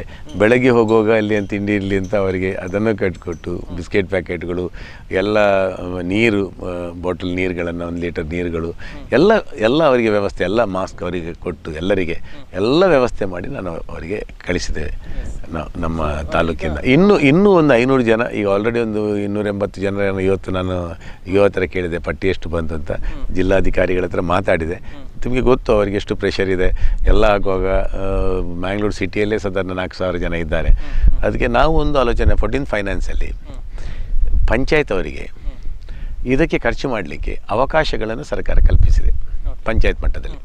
ಈಗ ಯಾವುದು ಫುಡ್ ಇಲ್ಲದ್ರೆ ಮತ್ತೊಂದಿಲ್ಲದ್ರೆ ಅಂತ ಈಗ ನಾವು ಹೋದಲ್ಲಿ ಮೀಟಿಂಗಲ್ಲಿ ಅದು ಏನಿದ್ರೆ ಏನೋ ಕ್ರಿಯೋಜನೆ ಮಾಡಿದ್ರು ಅದನ್ನು ತಿದ್ದುಪಡಿ ಮಾಡಿಕೊಂಡು ಬೇಕಾದರೆ ಇದಕ್ಕೆ ಫಸ್ಟ್ ಪ್ರಿಫರೆನ್ಸ್ ಕೊಟ್ಟು ಅಂಥ ಪದದಲ್ಲಿ ಅಂಥದ್ದೇನಾದರೂ ಇದ್ದರೆ ನಾವು ನೆಕ್ಸ್ಟ್ ಇದನ್ನು ಎಲ್ಲವನ್ನು ಜಿಲ್ಲಾಡಳಿತಕ್ಕೆ ಮತ್ತು ತೊಂದರೆ ಕೊಡೋದಾಗೆ ನಾನು ಇದು ಮಾತಾಡಬೇಕು ಡಿ ಸಿ ಹತ್ರ. ಇವತ್ತು ನಾವು ಒಂದು ನಮ್ಮೊಳಗೆ ಒಂದು ಮೀಟಿಂಗ್ ಮಾಡಿ ಆಲೋಚನೆ ಮಾಡಿದ್ದೆವು ಪಂಚಾಯತಲ್ಲಿ ಅವ್ರ ಹತ್ರ ಇವರೆಲ್ಲ ಕಳೆದು ಪಂಚಾಯತ್ ಮಟ್ಟದಲ್ಲಿ ಒಂದೊಂದು ಬಸ್ಸುಗಳನ್ನು ಈಗ ಇನ್ನೂ ಉಳಿದವರಿಗೆ ವ್ಯವಸ್ಥೆ ಮಾಡಿ ಊರಿಗೆ ಹೋಗುವಂತೆ ಅದರಲ್ಲೂ ಇರ್ತದೆ. ಒಂದು ಪಂಚಾಯತಲ್ಲಿ ಒಂದು ಬಸ್ ಮಾಡಿದರೆ ಕೆಲವು ಜನ ಬಾಗಲಕೋಟೆಗೆ ಹೋಗೋದು, ಕೆಲವು ಜನ ರಾಯಚೂರಿಗೆ ಹೋಗೋದು, ಬೇರೆ ಬೇರೆ ಇರ್ಬೋದು. ಆದರೆ ಒಂದು 6-7 ಪಂಚಾಯತ್ಗಳನ್ನು ಒಟ್ಟು ಕ್ಲಬ್ ಮಾಡುವಾಗ ಆ ಒಂದು ಬಸ್ಸಲ್ಲಿ ಅಡ್ಜಸ್ಟ್ ಮಾಡಿಕೊಂಡು ಏನಾದರೂ ಹೋಗುವ ವ್ಯವಸ್ಥೆಗಳನ್ನು ಮಾಡ್ಬೋದಾ ಅಂತ ನಾವು ಆಲೋಚನೆ ಮಾಡ್ತೇವೆ. ಅಂದು ನಾವು ಎಲ್ಲ ಕಾರ್ಮಿಕರನ್ನಂತೂ ಅವರವರಿಗೆ ಊರಿಗೆ ಮುಟ್ಟುವಂಥ ವ್ಯವಸ್ಥೆಗಳನ್ನು ಮಾಡಿಕೊಡ್ತೇವೆ. ಚಿಂತನೆಗಳು ಸರಳೀಕರಣಗೊಂಡಾಗ ಮತ್ತಷ್ಟು ಹೆಲ್ಪ್ ಆಗ್ತದೆ. ಹೌದು, ಸೊ ಅಂದರೆ ಅದು ಕೂಡ ಬಹಳ ಅದು ನಿತ್ಯದ ನಮಗೆ ಬರುವ ಸವಾಲುಗಳನ್ನೇ ಅದೇ ನಮಗೆ ಅನುಭವಗಳಾಗ್ತದೆ. ಸವಾಲುಗಳು. ಅನುಭವದಲ್ಲಿ ನಾವು ನಮ್ಮ ಕೆಲಸಗಳನ್ನು ಮಾಡ್ತಾ ಹೋಗ್ತೇವೆ. ಅಂದ್ರೆ ಆರಂಭದಲ್ಲಿ ಬಂದಂತಹ ಒಂದು ವಿಚಾರ ಯಾರಿಗೂ ಗೊತ್ತಿರಲಿಲ್ಲ. ಹೌದು ಹೌದು, ನೋಡೇ ಇರಲಿಲ್ಲ. ಹೊಸತ್ತು ಬರುವಾಗ ಹೊಸ ಸವಾಲುಗಳು ಬರ್ತದೆ. ಆಗ ನಾವು ಅದಕ್ಕೆ ಸ್ವಲ್ಪ ಟ್ರೈನ್ ಆಗ್ತೇವೆ ಇದರಲ್ಲಿ. ಕೆಲಸಗಳಾಗ್ತಾ ಇದೆ ಅನ್ನುವಂಥದ್ದು. ಇನ್ನೊಂದು ಮುಖ್ಯವಾಗಿ ನಾವು ನೋಡುವಂತಹ ವಿಚಾರ ಏನು ಅಂತ ಹೇಳಿದ್ರೆ, ಈಗ ಫಸ್ಟ್ ನ್ಯೂಸ್ ಆಸ್ಪತ್ರೆಗೆ ಸಂಬಂಧಪಟ್ಟ ಹಾಗೆ ಬಂಟ್ವಾಳದಲ್ಲಿ ಮೊದಲ ಸೋಂಕು ಎಲ್ಲಿಂದ ಬಂತು ಅನ್ನುವಂಥದ್ದು ಬಹಳ ದೊಡ್ಡ ಯಕ್ಷ ಪ್ರಶ್ನೆಯಾಗಿತ್ತು. ಸೋಂಕಿನ ಮೂಲವನ್ನು ಪತ್ತೆ ಹಚ್ಚುವುದಕ್ಕೆ ಬಹಳಷ್ಟು ಪ್ರಯತ್ನಗಳಾಗ್ತಾ ಇತ್ತು. ಆ ನಡುವೆ ಆಕೆಯ ಅತ್ತೆಗೂ ಕೂಡ ಸೋಂಕು ಬಂತು. ಫಸ್ಟ್ ನ್ಯೂಸ್ ಹಾಸ್ಪಿಟಲ್ನ ಚಿಕಿತ್ಸೆಯನ್ನು ಪಡಿತಾ ಇದ್ರು. ಆ ಬಳಿಕ ಆಸ್ಪತ್ರೆಯಲ್ಲಿ ಕೆಲಸ ಮಾಡ್ತಾ ಇದ್ದಂತಹ ನರಿಕೊಂಬು ಗ್ರಾಮದ ಮಹಿಳೆಗೂ ಕೂಡ ಸೋಂಕು ತಗುಲಿಕೊಳ್ತು. ಇದೀಗ ಮತ್ತೆ ಮಂಗಳೂರಿನಲ್ಲಿ 2 ಮತ್ತೆ ಇನ್ನೊಂದು ಪ್ರಕರಣ ಗೋಳೂರಿಗೆ ಸಂಬಂಧಪಟ್ಟ ಹಾಗೆ ಪತ್ತೆಯಾಗಿರುವಂಥದ್ದು. ಅಂದ್ರೆ ಈಗ ಜಿಲ್ಲಾಡಳಿತ ಏನು ಕಾರ್ಯಪ್ರವೃತ್ತ ಆಗಿದೆ ಅಂತ ಹೇಳಿದ್ರೆ, ಆಸ್ಪತ್ರೆಯಲ್ಲಿ ಯಾರೆಲ್ಲ ಬಂದಿದ್ರು, ಚಿಕಿತ್ಸೆಯನ್ನು ಪಡೆದು ಹೋಗಿದ್ರು, ಅವರನ್ನ ಪತ್ತೆ ಹಚ್ಚುವಂಥ ಕೆಲಸಗಳನ್ನು ಮಾಡ್ತಾ ಇದೆ. ಸೊ ಈ ಒಂದು ವಿಚಾರಕ್ಕೆ ಸಂಬಂಧಪಟ್ಟ ಹಾಗೆ ಬಂಟ್ವಾಳಕ್ಕೆ ಇರುವಂತಹ ಚಾಲೆಂಜ್ ಏನು, ಎಷ್ಟು ಮಂದಿ ಇದ್ರು, ಈ ಬಗ್ಗೆ ಏನಾದರೂ ಈಗ ಮಾಹಿತಿ ಸಿಕ್ಕಿದೆಯಾ ಅನ್ನುವ? ಈಗ ಬಂಟ್ವಾಳದಲ್ಲಿ ಪೇಷಂಟ್ ಆಗಿ ರೋಗಿಗಳಾಗಿದ್ದದ್ದು ಇದು ಒಂದು ಕುಟುಂಬ. ಆ ಕುಟುಂಬದ ನೇಬರ್ಸ್ ಅವರದು ಈ ಸಂಬಂಧಪಟ್ಟಂಥವರು ಒಂದು ಗ್ರೂಪ್ ಇತ್ತು. ಮತ್ತು ಅಲ್ಲಿ ಹೆಚ್ಚಾಗಿ ಸುಮಾರು 30-40ಕ್ಕಿಂತ ಹೆಚ್ಚು ಅಲ್ಲಿ ಕೆಲಸ ಮಾಡೋರಿದ್ದಾರೆ ಹಾಸ್ಪಿಟ್ಲಲ್ಲಿ. ಯಾಕೆಂದರೆ ಬಂಟ್ವಾಳದ ಹೈವೇಯಲ್ಲಿ ಆ ಹಾಸ್ಪಿಟಲ್ ಇದರಿಂದ ಆ ಕಡೆ ಮಂಗಳೂರು, ಈ ಕಡೆಯಿಂದ ಬಂಟ್ವಾಳದ ಹೆಚ್ಚಿನವರು ಅಲ್ಲಿ ಕೆಲಸ ಮಾಡೋರು. ಸ್ಥಳೀಯವಾಗಿ ಅದು ಭಾಳಷ್ಟು ಜನ ಅಲ್ಲಿ ಕೆಲಸ ಮಾಡ್ತಾ ಇದ್ದಾರೆ. ಆಗ ಈಗಲೂ ಅದನ್ನೊಂದು ಸೆಂಟ್ರಾಗಿ ಅಲ್ಲಿ ಯಾಕೆಂದರೆ ಅಲ್ಲಿಯ ನಿಮ್ಗೆ ಗೊತ್ತುಂಟು, ಫಸ್ಟ್ ನ್ಯೂರೋ ಹಾಸ್ಪಿಟಲಲ್ಲಿರುವಂಥ ಪೇಷಂಟ್ಗಳು ಯಾವ ಥರದ ಪೇಷಂಟ್, ಅವರನ್ನು ಶಿಫ್ಟ್ ಮಾಡಲಿಕ್ಕೆ ಆಗೋದಿಲ್ಲ. So hospital as hospital it runs, ನಡೀತಾ ಇದೆ. ಅದೊಂದು ಕ್ವಾರಂಟೈನ್ ಸೆಂಟರ್ ಹೇಳ್ತೀರಾ, ಐಸೋಲೇಷನ್ ಸೆಂಟರ್ ಯಾವುದೋ ಒಂದು ಹಾಗೆ ಅಲ್ಲಿ ನಡೀತಾ ಇದೆ. ಅಲ್ಲಿಂದ ಇಂಥ ರೋಗಿಗಳನ್ನು ಕಂಡು ಬಂದಲ್ಲಿ ಮಾತ್ರ ಅದನ್ನು ವೆನ್ಲಾಕಿಗೆ ಶಿಫ್ಟ್ ಆಗ್ತಾ ಇದೆ. ಅದರಿಂದ ಅಲ್ಲಿರೋ ಸ್ಟಾಫ್ಗಳು ಕೆಲಸ ಮಾಡ್ತಾನೆ ಇದ್ದಾರೆ, ಕ್ವಾರಂಟೈನಲ್ಲಿ ಇರ್ತಾರೆ, ಅವ್ರು ಕೆಲಸ ಮಾಡ್ತಾ ಇದ್ದಾರೆ. ಹೌದು, ಸೇವೆ ಸಲ್ಲಿಸ್ತಾರೆ. ಭಾಳಷ್ಟು ಜನ ನನಗೆ ಫೋನ್ ಮಾಡ್ತಾ ಇದ್ದಾರೆ. ಯಾಕೆಂದರೆ ಅವರ ಮನೆಯಲ್ಲಿರುವ ಗೊಂದಲ, ಈಗೊಂದು ಇಂಥ ಹಾಸ್ಪಿಟ್ಲ್ ಇಂಥ ಬಂದಿದೆ ಇಂಥದ್ದು ಆಗಿರುವಾಗ ಅವರ ಮನೆಯವರು ಮತ್ತು ಮನೆಯಲ್ಲಿರುವವರ ಗೊಂದಲಗಳು ಏನಿರ್ಬೋದು, ಅವರ ಮನಸ್ಥಿತಿ ಏನಿರ್ಬೋದು. ಅದರಿಂದ ನಾವು ಅವರ ಮನೆಯವರಿಗೆ ಫೋನ್ ಮಾಡ್ತೇವೆ. ಅವರ ನಂಬರೆಲ್ಲ ಕೊಟ್ಟರೆ ನಾವು ಅವರ ಮನೆಯವರಿಗೆಲ್ಲ ಫೋನ್ ಮಾಡ್ತೇವೆ. ಏನಂತ ನೋಡಿ, ನಿಮ್ಮವರು ಒಳ್ಳೆ ಕೆಲಸ ಮಾಡ್ತಾ ಇದ್ದಾರೆ, ಅದರಲ್ಲಿ ಏನು ಗಾಬರಿ ಪಡುವಂಥ ಕೆಲಸ ಏನಿಲ್ಲ, ಇಂಥದ್ದನ್ನೆಲ್ಲ ಅವರಿಗೆ ಹೇಳಿಕೊಂಡು ಅವರನ್ನು ಸ್ವಲ್ಪ ಪ್ರೋತ್ಸಾಹ ಮಾಡಿಕೊಂಡು ಇದ್ದೇವೆ. ಸುಮಾರು 40 ಜನ ಅಲ್ಲಿ ಕೆಲಸ ಮಾಡೋರು ನಮ್ಮ ಬಂಟ್ವಾಳಕ್ಕೆ ಸಂಬಂಧಪಟ್ಟವ್ರೆ. ಯಾರು ಕೂಡ ಭಯ ಪಡಬೇಡಿ ಅಂತ ನಾವು ಹೇಳ್ತೇವೆ. ಭಯ ನ್ಯಾಚುರಲಿ ಇದ್ದೇ ಇರ್ತದೆ. ಮತ್ತಷ್ಟು ಮಾತನಾಡ್ತೀನಿ. ಇನ್ನೊಂದು ಸಣ್ಣ ವಿರಾಮ ತೆಗೆದುಕೊಂಡು ಶಾಸಕರ ಜೊತೆಗೆ ಮಾತುಕತೆ ಮುಂದುವರಿಯುತ್ತೆ. ಒಂದು ಸಣ್ಣ ವಿರಾಮದ ನಂತರ.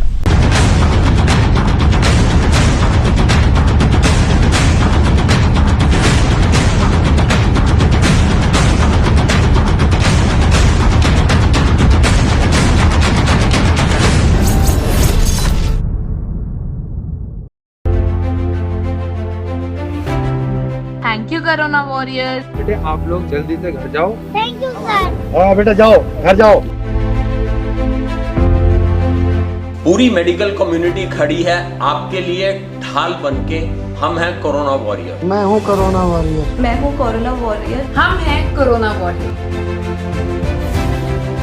Thank you corona warriors. Thank you कुकरिया, good job. Thank you. Stay home, stay safe. Thank you corona warriors for saving us.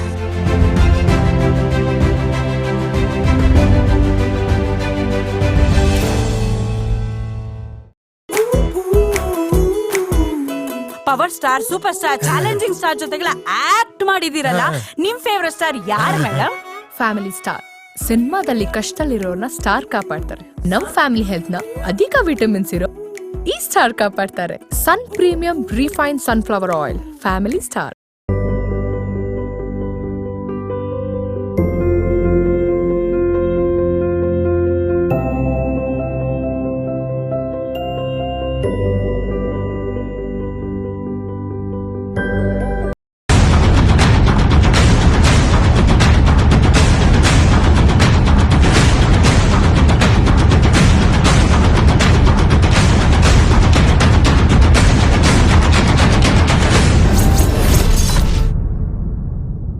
ವಿರಾಮದ ಬಳಿಕ ಮತ್ತೊಮ್ಮೆ ಸ್ವಾಗತ. ಕೊರೋನಾ ಎಚ್ಚರ ವಿಶೇಷ ಕಾರ್ಯಕ್ರಮಕ್ಕೆ ನಾವು ಮಾತನಾಡ್ತಾ ಇದ್ವಿ ಬಂಟ್ವಾಳ ಕ್ಷೇತ್ರದ ಶಾಸಕರಾಗಿರುವಂತಹ ರಾಜೇಶ್ ನಾಯ್ಕ್ ಸರ್ ಜೊತೆಗೆ ಸರ್ ಮತ್ತೊಮ್ಮೆ ಕಾರ್ಯಕ್ರಮಕ್ಕೆ ಸ್ವಾಗತ.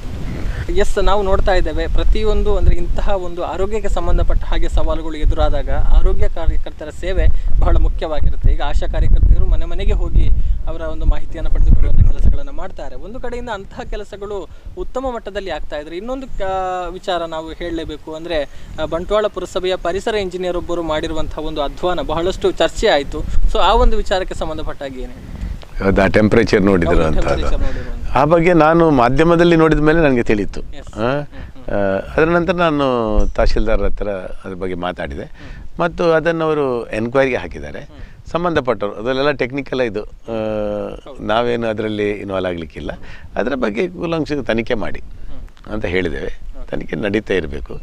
ಈ ರೀತಿ ಮಾಡುವಂಥದ್ದು ನಿಜಕ್ಕೂ ಒಂದು ಬೇಜವಾಬ್ದಾರಿ. ಅದೇ ಅದಾಗಿದ್ದರೆ ಅದು ಅವ್ರು ಹೇಳ್ತಾರೆ, ಅವ್ರ ಹತ್ರ ಇಲ್ಲ ಬಿಸಿ ನೀರಲ್ಲಿ ನಾವು ಬಾಯ್ಲ್ಡ್ ಇದರಲ್ಲಿ ಮಾಡಿದ್ದು ಅಂತ ಹೇಳ್ತಾರೆ. ಅವರ ಇಂಟೆನ್ಷನ್ ಒಳ್ಳೇದಿರ್ಬೋದು. ಕೆಲವು ಸಲ ಏನಾಗ್ತದೆ ಅಂದರೆ ನಾವು ಒಳ್ಳೆ ಇಂಟೆನ್ಷನಲ್ಲಿ ಒಂದು ಕೆಲಸ ಮಾಡ್ತೇವೆ, ಆ ಕೆಲಸ ಮಾಡೋರಿಗೆ ಇಂಥದ್ದೆಲ್ಲ ಮಿಸ್ಟೇಕ್ಸ್ಗಳು ಬರೋದು ಇದರಲ್ಲಿ. ಅದರಿಂದ ಅದು ನಾವು ಅವರನ್ನು ಆ ಥರ ಅಲ್ಲ, ಆದರೆ ಅವರು ಮಾಡಿದ್ದು ತಪ್ಪು ಅಂತ ಕಂಡು ಬಂದಲ್ಲಿ ಖಂಡಿತವಾಗ್ಲೂ ಅದರ ಬಗ್ಗೆ ಎನ್ಕ್ವೈರಿ ಆಗಬೇಕು ಅಂತ ಸ್ಪಷ್ಟವಾದ ಒಂದು ಸೂಚನೆ ಕೊಟ್ಟಿದ್ದೇವೆ. ಅದರ ಜೊತೆಗೆ ಬಹುಶಃ ಈಗಾಗಲೇ ತಾವು ಹೇಳಿದ್ರಿ ತಮ್ಮ ಕಾರ್ಯಕರ್ತರು ಈಗ ವ್ಯಾಪಕವಾಗಿ ಕೆಲಸವನ್ನು ಮಾಡ್ತಾ ಇದ್ದಾರೆ ಅನ್ನುವಂಥದ್ದು. ತಮ್ಮ ವಾರ್ ರೂಮ್ನ ಬಗ್ಗೆ ಸೊ ಹೇಗೆಲ್ಲ ಕೆಲಸಗಳಾಗ್ತಾ ಇದೆ, ಕಿಟ್ಗಳ ವಿತರಣೆ ಇತ್ಯಾದಿಗಳು, ಜೊತೆಗೆ ಮಾಹಿತಿಯನ್ನು ಕಲೆ ಹಾಕುವಂಥ ಕೆಲಸಗಳು ಹೇಗಾಗ್ತದೆ? ಇಲ್ಲಿ ನಮ್ಮ ಪ್ರತಿ ಗ್ರಾಮದಲ್ಲಿ ಒಂದು ಟೀಮ್ ಇದೆ, ನಮ್ಮದೇ ಆದ ಕಮಿಟಿಗಳೆಲ್ಲ ಇದೆ, ಅದು ಇದ್ದದ್ದೇ. ಅದರ ಜೊತೆ ಆ್ಯಕ್ಟಿವ್ ಪರ್ಸನ್ಸ್ಗಳನ್ನು ಮಾಡಿ ಒಂದು ಟೀಮ್ ಮಾಡಿದ್ದೇವೆ. ಇವರು ನನಗೀಗ ಒಂದು ಕಾಲ್ ಬಂದರೆ ಒಂದು ನನಗೆ ಕಾಲ್ ಬರ್ತದೆ, ನಮ್ಮ ಮನೆಗೆ ಏನಿಲ್ಲ, ಊಟಕ್ಕಿಲ್ಲ ಅಂತ ಸಮಸ್ಯೆ, ಇಂತೆಂಥ ಸಮಸ್ಯೆ ಬಂದ ಕೂಡಲೇ ನಾವು ಅವರಿಗೆ ನಂಬರ್ ಬರ್ಕೊಳ್ತೇವೆ, ಅವರ ಹೆಸರು ಬರ್ಕೊಳ್ತೇವೆ, ಅವರಿಗೆ ನಾವು ಇನ್ಫಾರ್ಮ್ ಮಾಡ್ತೇವೆ. ಸೊ ಅದನ್ನು ದಯವಿಟ್ಟು ಹೋಗಿ ಪರಿಶೀಲನೆ ಮಾಡುವಾಗಲೇ ಅವರಿಗೆ ಒಂದು ಥರ ಗೊತ್ತಿರ್ತದೆ ಅವರಿಗೆ, ಯಾಕಂದರೆ ಅವರದೇ ಏರಿಯಾ ಅದು. ಅವರಿಗೆ ಅಂದರೆ ಅವರಿಗೆ ಪರ್ಸನ್ ಅಂದರೆ ಅವ್ರಿಗೆ ಗೊತ್ತಿರ್ತದೆ, ಅಲ್ಲಿ ಅವರ ಏರಿಯಾದಲ್ಲಿ ಪಂಚಾಯತಲ್ಲಿ ಸ್ಥಳೀಯವಾಗಿ ಗ್ರಾಮದ ಮಟ್ಟದಲ್ಲಿ ಅವ್ರಿಗೆ ಗೊತ್ತಿರ್ತದೆ. ಅವ್ರು ನಾವು ಹೇಳುವಾಗಲೇ ಹೇಳ್ತಾರೆ, ಸರ್ ಇಲ್ಲ ಸರ್ ಇದು ಸರ್ ಕೋಡೆ ಕೊಡ್ತಾ ಊರಾಡಿ ಅಂಥದ್ದೆಲ್ಲ ಇದೆ. ಆದರೆ ಕೆಲವೊಮ್ಮೆ ನಿಜವಾಗ್ಲೂ ಜೆನ್ವಿನ್ ಕೇಸ್ ಇದೆ, 50% 60% ನನಗೆ ಜೆನ್ವಿನ್ ಕೇಸ್ ಬರ್ತದೆ. ಯಾಕಂದರೆ ಬಿಗಿನಿಂಗಲ್ಲಿ ಕೆಲವು ನಮ್ಗೆ ಗೊತ್ತಿರೋದಿಲ್ಲ, ಭಾಳಷ್ಟು ಜನರಿಗೆ ಹೇಳಿಕೊಳ್ಳಿಕ್ಕೂ ಸಾಧ್ಯ ಇಲ್ಲ, ಅಂಥ ಪರಿಸ್ಥಿತಿ ಇರ್ತದೆ. ಅಂಥದ್ದು ನಮ್ಗೆ ಗೊತ್ತಾದ ಕೂಡಲೇ ಇಮ್ಮಿಡಿಯೇಟ್ ನಾವು ಸ್ಪಂದನೆ ಮಾಡ್ತೇವೆ. ಅದರಲ್ಲಿ 100ಕ್ಕೆ 100 ಸ್ಪಂದನೆ ಮಾಡ್ತೇವೆ. ಅದು ಯಾವುದೇ ನಾವು ತಗೊಳ್ಳೋದಿಲ್ಲ. ಯಾಕಂದರೆ ಆ ಬಗ್ಗೆ ಯಾರೇ ನಮ್ಮ ಕ್ಷೇತ್ರದಲ್ಲಿ ಹಸಿವಿಂದ ಇರಬಾರ್ದು ಎಂಬ ಒಂದು ಉದ್ದೇಶ ನಮಗೆ. ಭಾಳಷ್ಟು ಲಕ್ಸುರಿಯಾಗಿ ಎಲ್ಲ ಕೊಡಲಿಕ್ಕೆ ನಮ್ಮಿಂದ ಸಾಧ್ಯ ಇಲ್ಲದಿದ್ದರು, ಯಾಕೆಂದರೆ ಪ್ರತಿಯೊಬ್ಬನಿಗೆ ಅವನದಾದ ಲಿಮಿಟ್ ಇದೆ. ಆ ಲಿಮಿಟಲ್ಲಿ ನಾವು ಸಿನ್ಸಿಯರಾಗಿ ಮಾಡ್ತಾಯಿದ್ದೇವೆ, ಅದರಲ್ಲಿ ಯಾವುದೇ ಇಲ್ಲ. ಯಾಕಂದರೆ ಎಲ್ಲರಿಗೆ ನಾನು ಹೇಳಿದ್ದೇನೆ, ಅಲ್ಲದೆ ನಾನು ಅದು ನಮ್ಮವರು ನಮ್ಮ ಪಕ್ಷ ಅದು ಬರಬಾರ್ದು ಅಂತ ಹೇಳಿ ನಾವು ಪಿ ಡಿ ಒಗಳಿಗೂ ನಾವು ಕೊಟ್ಟಿದ್ದೇವೆ ಇನ್ಸ್ಟ್ರಕ್ಷನ್. ಇಂಥ ವಿಷಯಗಳಿದ್ದರೆ ನನಗೆ ಇಮಿಡಿಯೇಟ್ ಅವರದೇ ಒಂದು ಪಟ್ಟಿ ಮಾಡಿ ಕೊಟ್ಟಿದ್ದಾರೆ ಪಿ ಡಿ ಒಗಳು. ಆಗ ನಮಗೆ ನಮ್ಮ ಪಕ್ಷದವರು ಅಥವಾ ಪಕ್ಷ ಭೇದ, ಜಾತಿ ಭೇದ, ಅದು ಇದು ಯಾವುದೂ ಬರೋದಿಲ್ಲ. ಸರ್ಕಾರದ ಮುಖಾಂತರನೇ ಆ ಪಟ್ಟಿಗಳನ್ನು ನಾವು ತರಿಸ್ತಾ ಇದ್ದೇವೆ. ತರಿಸಿಬಿಟ್ಟು ನಾವು ಅದನ್ನು ಹಂಚುವ ವ್ಯವಸ್ಥೆಗಳನ್ನು ಮಾಡ್ತಾಯಿದ್ದೇವೆ. ಯಾಕಂದರೆ ಇಂಥ ಸಂದರ್ಭದಲ್ಲಿ ನಾವು ಎಲ್ಲ ಕಡೆ ಹೇಳ್ತಾ ಇದ್ದೇವೆ, ನಮಗೀಗ ಯಾರೂ ಇಲ್ಲ, ನಮಗೆ ವಿರೋಧ ಇರೋದು ಒಂದು ಕೊರೋನಾದ ಹತ್ರ ಮಾತ್ರ. ಅದರಿಂದ ಅದನ್ನು ಹೋಗಲಾಡಿಸುವಂಥ ಕೆಲಸ ನಾವು ಎಲ್ಲರ ಜೊತೆಯಾಗಿ ಕೆಲಸ. ಯಾಕೆಂದರೆ ನಾವು ಅಲ್ಲಿ ಪಕ್ಷ ಭೇದ ಬರ್ತೇವೆ. ನಾವು ಮೀಟಿಂಗ್ ಮಾಡಲು ಅಷ್ಟೇ ಎಲ್ಲರನ್ನು ಸೇರಿಸ್ಕೊಂಡು, ಯಾವುದೇ ಪಕ್ಷ ಅಂತಿಲ್ಲ, ಎಲ್ಲರನ್ನು ಸೇರಿಸ್ಕೊಂಡು ನಾವು ಕೆಲಸ ಮಾಡ್ತಾಯಿದ್ದೇವೆ, ಸಂಗ್ರಹಿಸಿಕೊಂಡು ಮಾಡ್ತಾಯಿದ್ದೇವೆ. ಓಕೆ, ಇನ್ನು ಕಾರ್ಮಿಕರು ಹೊರ ಜಿಲ್ಲೆಗಳ ಕಾರ್ಮಿಕರು ಬಂದಿದ್ದರು, ಅವರನ್ನು ಕಳುಹಿಸುವಂಥ ವ್ಯವಸ್ಥೆಗಳಾಗ್ತಾ ಇದೆ. ಇನ್ನು ಇಲ್ಲಿ ದಿನಗೂಲಿ ನೌಕರರಿದ್ದು ದಿನನಿತ್ಯದ ಸಂಪಾದನೆಯನ್ನು ಬದುಕಿಕೊಂಡಿದ್ದರು, ಕಲಾವಿದರಿದ್ದರು, ಯಕ್ಷಗಾನ ಕಲಾವಿದರು, ನಾಟಕ ಕಲಾವಿದರು, ಎಲ್ಲರೂ ಕೂಡ ಈಗ ಸಂಕಷ್ಟಕ್ಕೆ ತುತ್ತಾಗಿದ್ದಾರೆ. ಜೊತೆಗೆ ದೈವ ನರ್ತಕರು ಕೂಡ, ಅಂದರೆ ಬಹುಶಃ ಈಗ ಸೀಸನ್ನ ಸಮಯ ಎಲ್ಲವೂ ಕೂಡ ಸ್ತಬ್ಧಗೊಂಡಿದೆ ಅನ್ನುವಂಥದ್ದು. ಸೊ ಇವರು ನಿರೀಕ್ಷೆಯಲ್ಲಿದ್ದಾರೆ, ನಮಗೆ ಏನಾದರೂ ಒಂದು ಸರ್ಕಾರದಿಂದ ವ್ಯವಸ್ಥೆಗಳಾಗಬೇಕು, ಆಗತ್ತೆ ಅನ್ನುವಂಥದ್ದು. ಸೊ ಇಂತಹವರ ಸಮಸ್ಯೆಗಳ ಬಗ್ಗೆ ಏನು ಹೇಳ್ತಾರೆ? ಸರ್ಕಾರ ನಿಮ್ಗೆ ತಿಳಿದ ಹಾಗೆ ಸರ್ಕಾರದ ಮಟ್ಟದಲ್ಲಿ ಸರ್ಕಾರದ ಆದ ವ್ಯವಸ್ಥೆಗಳು ಮಾಡಿದೆ. ಸುಮಾರು 4 ತಿಂಗಳ ಒಂದು ರೇಷನನ್ನು ಒಮ್ಮೆಲೆ ಕೊಡುವಂಥದ್ದು ಈ ಒಂದು ತಿಂಗಳಲ್ಲಿ 2 ಭಾಗ ಮಾಡಿ ಸ್ಟೇಟ್ ಮತ್ತು ಸೆಂಟ್ರಲ್ ಮುಖಾಂತರ ಕೊಟ್ಟಿದೆ.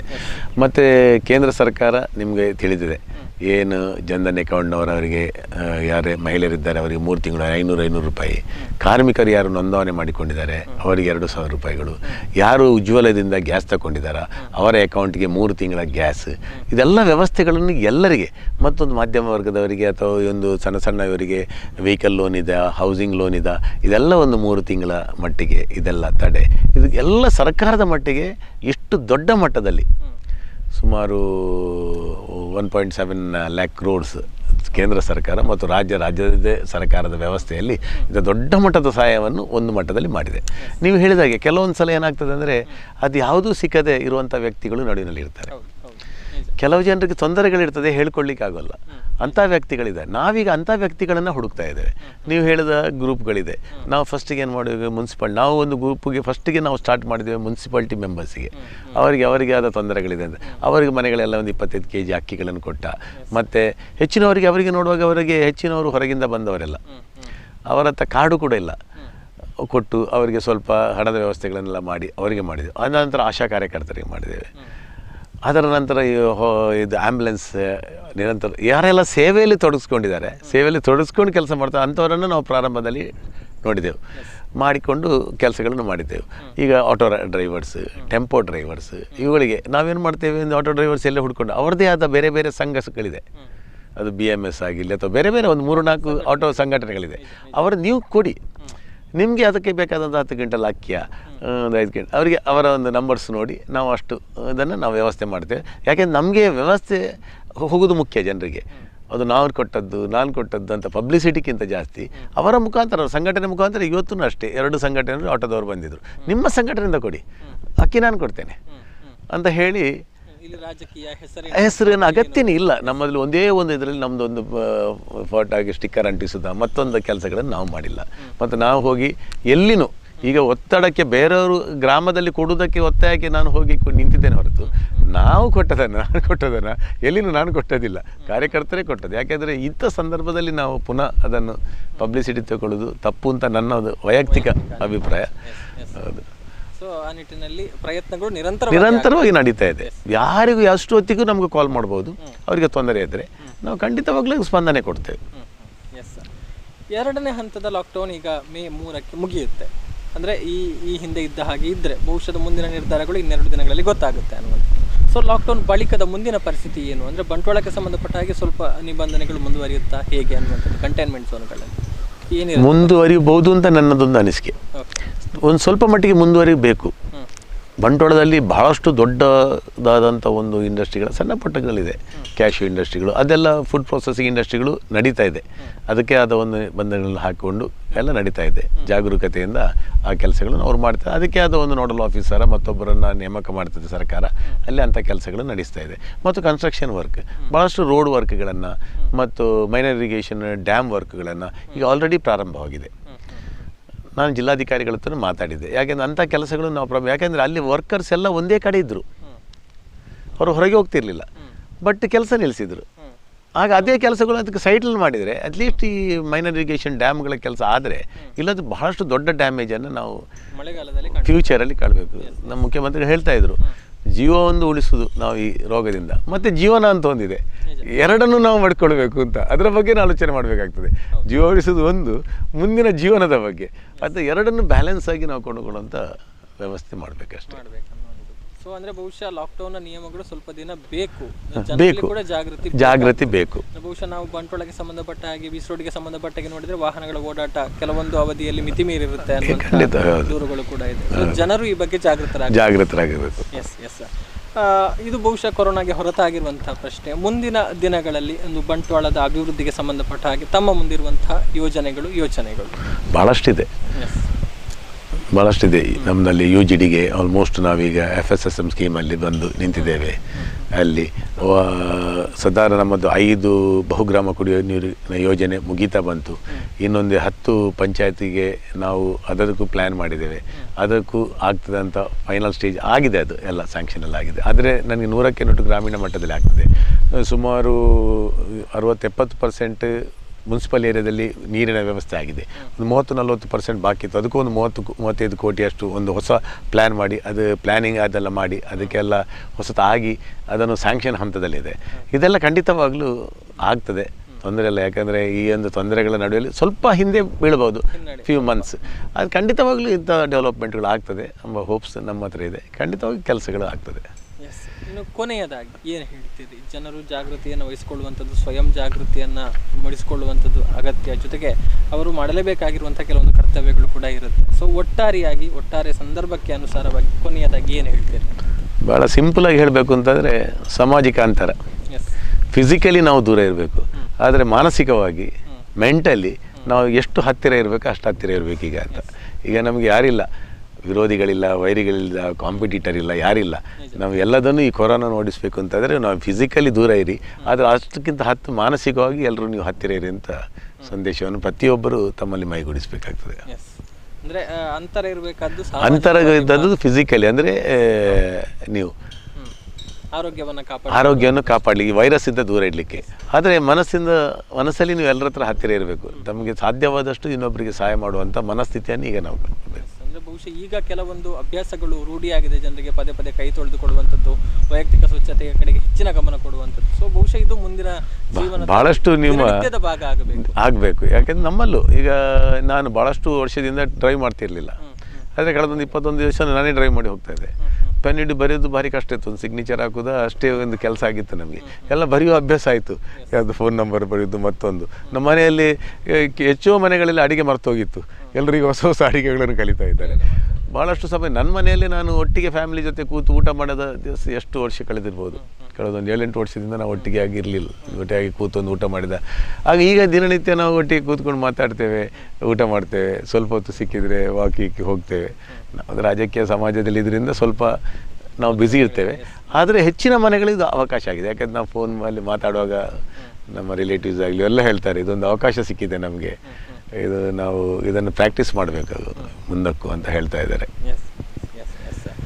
ಧನ್ಯವಾದಗಳು ರಾಜೇಶ್ ನಾಯಕ್ ಸರ್. ಅಂದರೆ ಅನೇಕ ವಿಚಾರಗಳ ಬಗ್ಗೆ ಮಾಹಿತಿಯನ್ನು ಕೊಟ್ರಿ. ಬಂಟ್ವಾಳದಲ್ಲಿ ಹೇಗೆ ಕೆಲಸಗಳಾಗ್ತಾ ಇದೆ, ಜೊತೆಗೆ ಮುಂದಕ್ಕೆ ಇರುವಂತಹ ಸವಾಲುಗಳನ್ನು ಹೇಗೆ ಎದುರಿಸಬೇಕು ಅನ್ನುವಂಥ ನಿಟ್ಟಿನಲ್ಲಿ ಕೂಡ ವಿಚಾರಗಳನ್ನು ಹಂಚಿಕೊಂಡ್ರಿ. ಮತ್ತೊಮ್ಮೆ ಧನ್ಯವಾದಗಳನ್ನು ಅರ್ಪಿಸ್ತಾ ಇದ್ದೇನೆ ಸಮಯವನ್ನು ಕೊಟ್ಟದಕ್ಕಾಗಿ. Thank you. ಎಸ್ ವೀಕ್ಷಕರೇ, ಇದು ಕೊರೋನಾ ಎಚ್ಚರ ಇವತ್ತಿನ ವಿಶೇಷ. ಅಂದರೆ ಈಗ ಬಂಟ್ವಾಳದಲ್ಲಿ ಸಾಕಷ್ಟು ಪ್ರಯತ್ನಗಳು ಆಗ್ತಾ ಇದೆ. ಬಂಟ್ವಾಳವನ್ನು ನಾವು ಗಮನಿಸಿದರೆ ಸವಾಲುಗಳು ಕೂಡ ಅತ್ಯಂತ ಹೆಚ್ಚಿನ ಪ್ರಮಾಣದಲ್ಲಿ ಇದೆ ಅನ್ನುವಂಥದ್ದು. ಸೊ ಎಲ್ಲವನ್ನೂ ಕೂಡ ಎದುರಿಸುವಂಥ ಪ್ರಯತ್ನಗಳು ಎಲ್ಲರ ಸಹಕಾರ ಸಹಭಾಗಿತ್ವದಲ್ಲಿ ನಡೀತಾ ಇದೆ. ಸೊ ಎಲ್ಲ ಪ್ರಯತ್ನಗಳು ಯಶಸ್ಸನ್ನು ಕೊಡಲಿ. ಈ ಮೂಲಕ ಮಹಾಮಾರಿ ಆದಷ್ಟು ಶೀಘ್ರ ನಮ್ಮ ದೇಶ, ನಮ್ಮ ರಾಜ್ಯ, ನಮ್ಮ ಪ್ರಪಂಚದಿಂದಲೇ ದೂರವಾಗಲಿ ಅಂತ ಆಶಿಸ್ತಾ ಕಾರ್ಯಕ್ರಮವನ್ನು ಮುಕ್ತಾಯಗೊಳಿಸ್ತಾ ಇದ್ದೇನೆ. ಮುಂದಿನ ಸುದ್ದಿ ಮಾಹಿತಿ ಜೊತೆಗೆ ಮತ್ತೆ ಬರ್ತೀನಿ. ನೋಡ್ತಾ ಇರಿ V4 ನ್ಯೂಸ್. ನಮಸ್ಕಾರ.